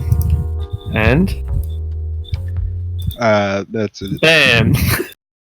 A couple of crossbar darts fire out of the wall as you run past them. 1 and 2, but neither of them are going to hit you. Okay.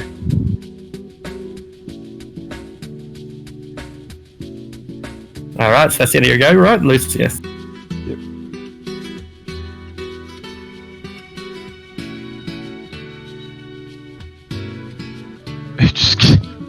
I am going to dash south because we've been here before and I know that whole compound loops around to the intersection down. Excellent. Aldrich.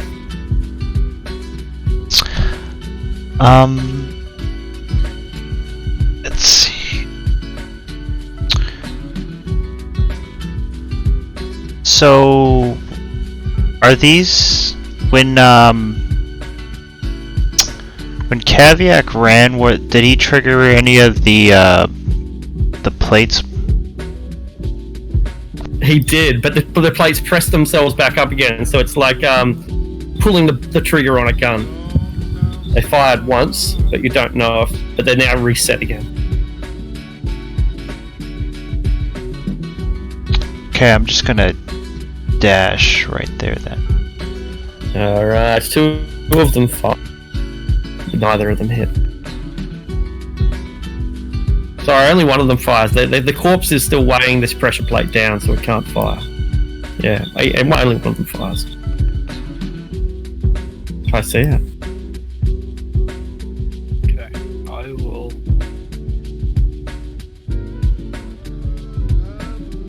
Here. Where is that? And way out of range for anything I have. I guess I'll just sprint through all these traps and not really care. Beautiful. The first one can't be set off because it's got a corpse on top of it. Okay. The second one, however, fires upon you and it hits. No, I don't make it to the second one yet. Oh, you don't make it the second one, no worries. Okay, the man has dropped his torch and is running. It's them! He says. It's them! Did he just enlarge as he was running away? He did. He was like, it's them!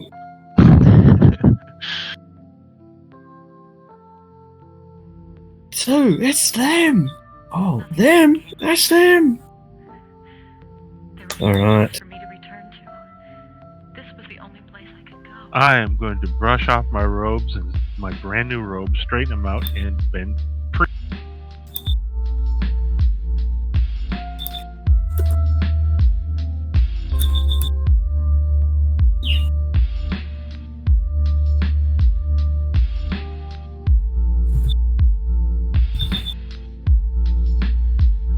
You're all the way down there. Wow. Well, I thought we were going south, Now you're leaving so just I like came that. down south, and then you guys all ran north. And I'm not just going to run back and forth like an idiot, so I'm just going to... What are you going to do? Trust you. Just throw your life away like it was Okay. nothing? I'm not going here to Yeah, I'm just gonna. I'm going to find out if I'm really alive. I wonder, having seen Aldrich, Keviak, and Kaisio all run across these pressure plates, can I use my action to try and make a perception check to pick out where the plates are, so that when I move over them, I can like hop over them as I go? It's an investigation check, and you really have to be kind of where it is because there's no way that you can discern it from a distance. They're identical to the rest of the stone, but once you're within like about 30 feet of them, you'll be able to make a check. Yeah, so from where you are, you can't do it. You have to get closer. That's fair enough.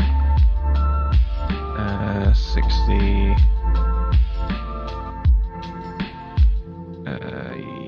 Yeah, I'll run up with my bonus action and my action to dash right up alongside Keviak. All right.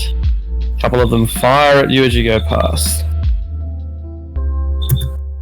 23, 24. Of course, I get unlucky. Yeah, they Unfortunately. both hit. Okay. Make it 2 Constitution saving throws. Just a dream. I knew I should have cast protection from poison first.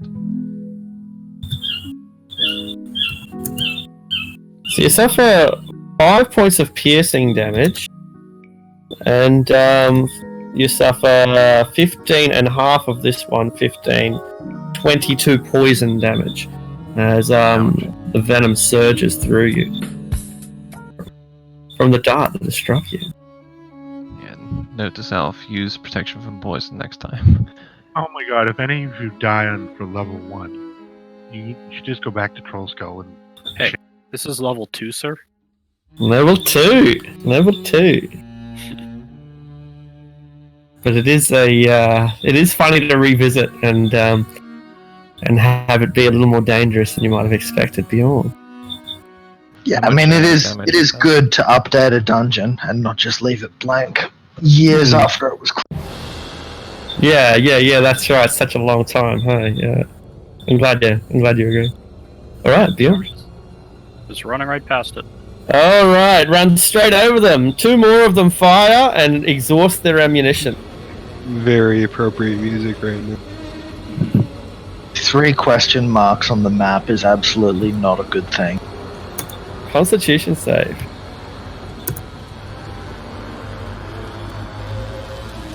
Alright, 2 points of piercing and and 6 for poison. Alright, these traps are exhausted.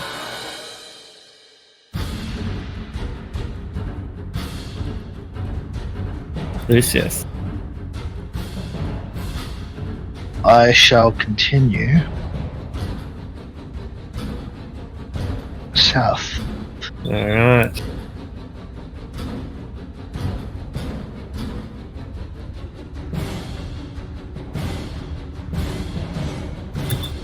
Keviak. Seeing all this pressure plate bullshit, Keviak's gonna activate his boots and Superman fly a couple feet off the ground.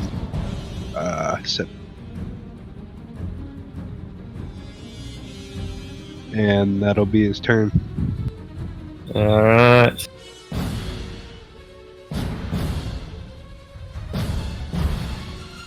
Aldrich. Going to dash right.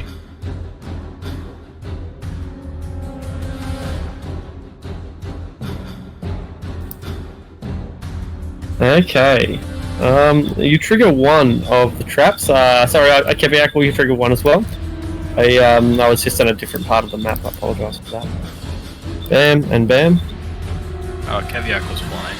Oh, he's flying? Okay, thank you for that. Yeah, good call. Aldrich, however, bam and bam, 2 darts, 21 hit.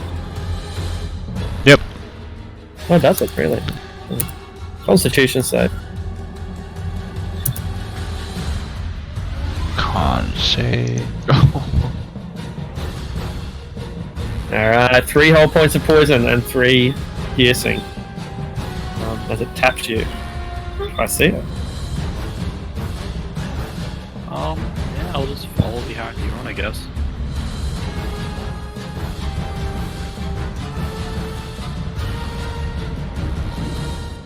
Alright. Walking in the square that you're in, you're fine. The pressure plate does not activate. Yeah. Oh, okay.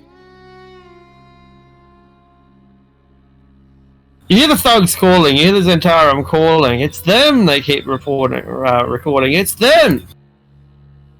Keviak, make a perception check with advantage. Aldrich, you can also make a perception check. Adrastia and Kaisia, you can make a perception check at disadvantage.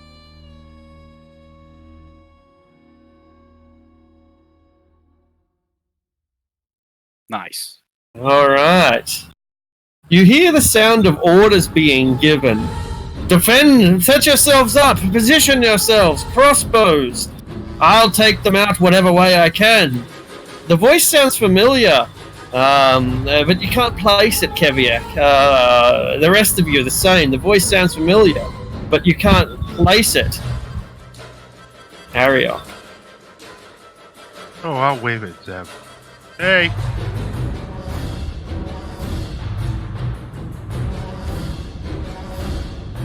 And that's it. I'm just gonna wait. Drastia. I'm gonna cast protection from poison for myself. Brilliant.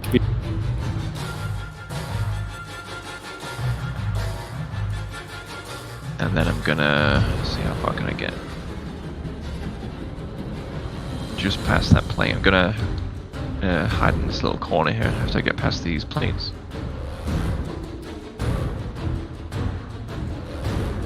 Ah, that sucks. Good thing I had protection from poison. What's the protection from poison do? Half damage or something? What's it do? I think it's half damage and gives me advantage on Constitution saves. I'll post it. How do I post it? I believe No it's- piercing. Here we go.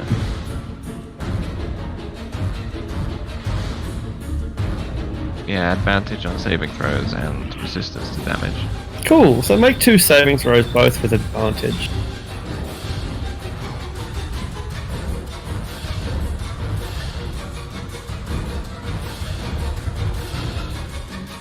All right. What's the DC? Let's. This is important. Is DC Drought poison? 15. It's not drought poison. No. DC for 15 killer poison. So you fail both of those checks, and because it's a critical hit, it ends up being 9d6 poison damage. Oof. 41 on top of the 9 piercing.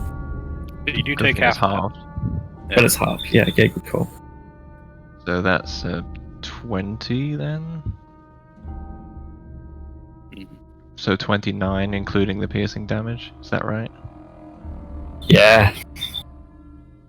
Well, I'm gonna have to sit in this corner and heal for a bit, I think. Beyond. Yarn doesn't know what's going on.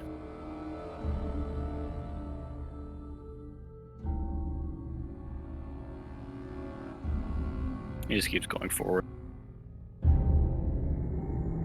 Who the fuck are you? Yells out someone who you can make insight checks. So those of you who are in the northern chambers. I see through to Keviak. Keviak, you can have advantage. Who the fuck are you? Prepare to die, all of you!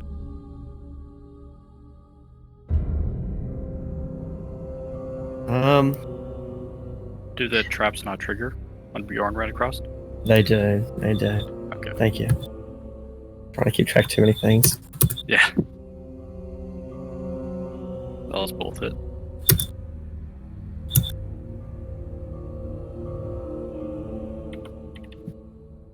And 2 con saves. Mhm. Alright. Okay. DC 15 for half damage. And where did that guy go? Are they 96 for the poison? No, sorry, I was just re-rolling him. I'll roll that again. So 3d6 and I did it again. 3d6 and 3d6. I'm trying to think who. What did I do with that token? Is that maybe the voice he did with Erstal Floxen? Actually, it'd only be Aldrich that had. I can't remember if we killed him or not. Oh, Adrastia knows exactly who it is. It's Keviak. Keviak. It's Keviak. What? Oh, Manchun made simulacrum of his 2 lackeys. Oh, shit. This is...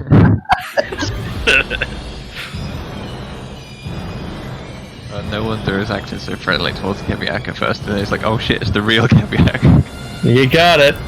And right now there is a fucking 300-pound dwarf charging his way, knocking tables and chairs over as he strives to get toward you, Lucius. Oh, it's fucking on. It's on! This is everything Keviak's ever wanted, is to fight himself. Is that Sanj and Zevram there? It is. I'm putting them there because like we're about to call it, and so I thought I'd put them closer to the party rather than And further because away. it's about to be a very big fight if there's a single Yeah. member of Sanj. And I can't put them with one group of the party, so I put them basically with the rear group. So yeah, I'm gonna shout to Ariok and Zevram, keep up, this is further, and I'm gonna polymorph myself into a giant eagle, Alright. and I will scoop up Sanj and continue on. Okay, cool. Keviak. Oh, Keviak's gonna rage. It just comes screaming around the corner. And immediately fling 2 javelins at the first fuckeries.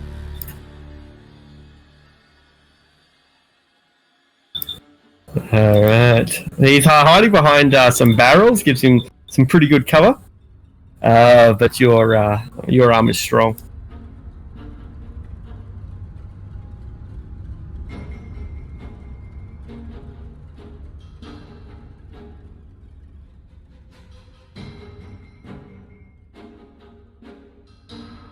Sure go. Oh, there we go. Bam. Oh, 2 critical, very big hits. But they don't kill him.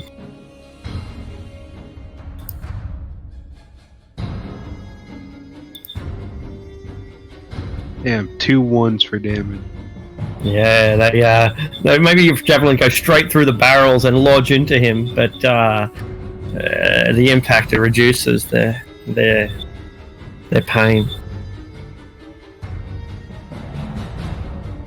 All right.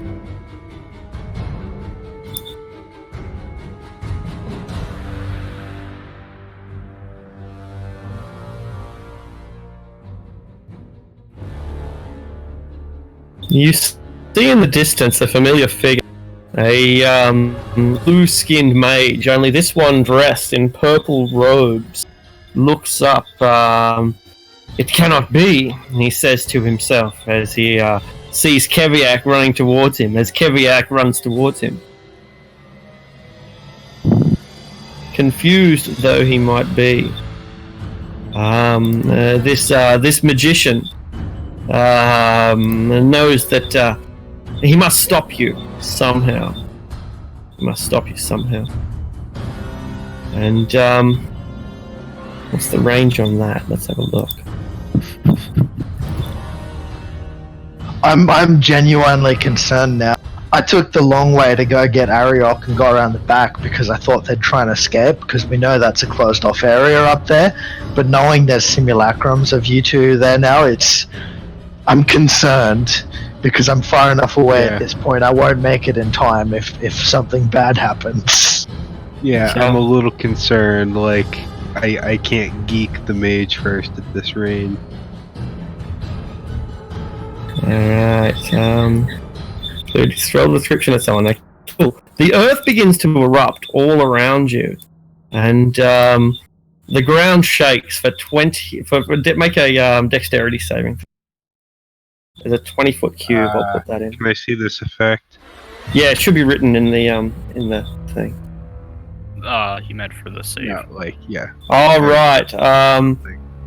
That only works on traps, not on spells, I'm pretty sure.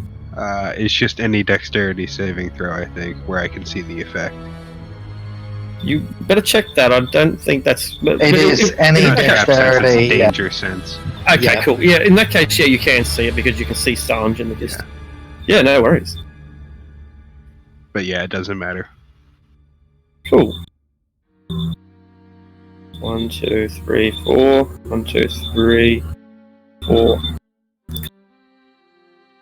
The earth is erupting in that square. It becomes difficult terrain until cleared.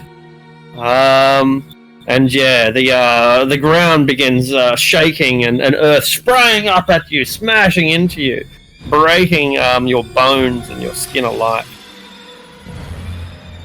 Aldrich. I'm. If I run this way, I'm going to trigger that plate, right? Or is it already triggered? It has been triggered already. You don't know how much ammunition it's got, though. Okay, I'm just going to run over your address, yeah. Alright, it fires its last dart.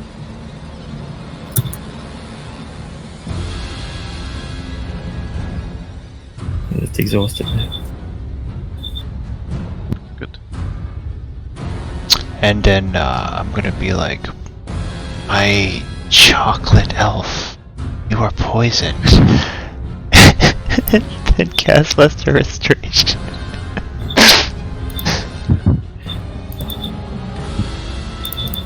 Chocolate elf.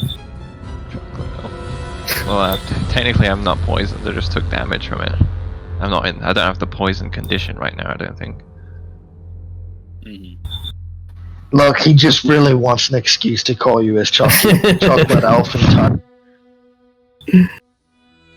I just wanted to get up close and smell it, you know. But that's the end of my turn. Beautiful. I was expecting healing, and then I get no healing, and I get smelled. I'm very displeased.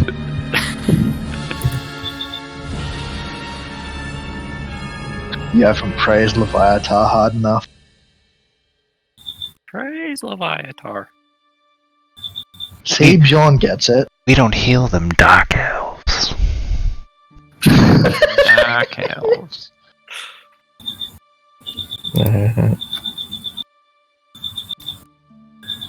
Cassia. Yeah, I'll just run past the trap again.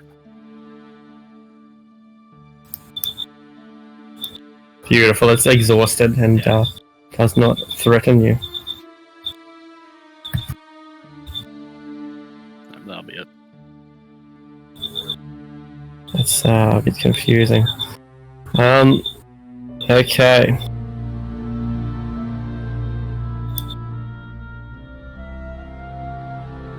Let's see. 1, 2, 3, 4, 5, 6, 7, 8, 9, 10. Alright. At the very edge of your vision, oh no, not the edge because it's pretty brightly illuminated. At the edge of the hallway, among the torchlight and illumination, Keviak, you see a great winged lion peer around the corner. It's dressed in livery. It's got purple heraldry hanging over it, symbols that you can't see at the moment. But that if you were closer, you would see clearly identifies it as an esteemed member of the Zentarum. This manticore sees you and is really confused because, like, you're Keviak. But hang on, there's Keviak as well. It's not really sure what to do, and it tries to make sense of the situation. Let's give it a wisdom check, DC of 10. All right, it's worked out what's going on and fires upon Keviak with its tails. I'll take it off GM layer. All right, 1, 2, 3. That's 4. I think it's meant to be 3. No, that's 3. Good. All right, a single hit, Keviak, 6 points of damage, as a little dart comes flying out of the distance. All right. So I'll just add him to the turn as well, and we're up to the Zentarum members. This injured Zentarum member spends his turn lighting a torch and getting a bit of illumination up in this place. The rest of them fire their crossbows. Again, they're pretty unsure what to do as well, but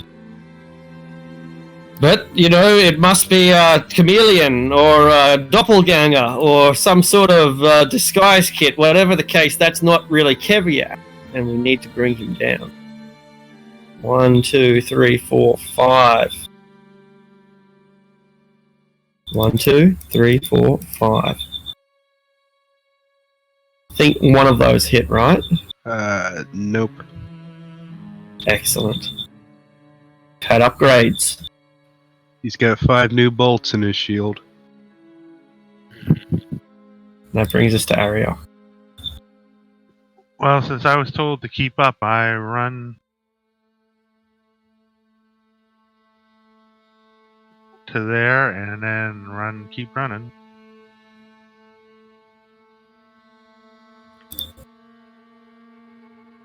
Excellent. Then I see passageways, so I wait for. Beautiful.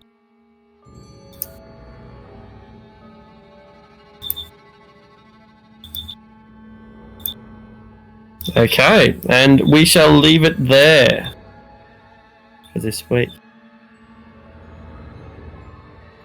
I'm actually worried. You guys have Aldrich, so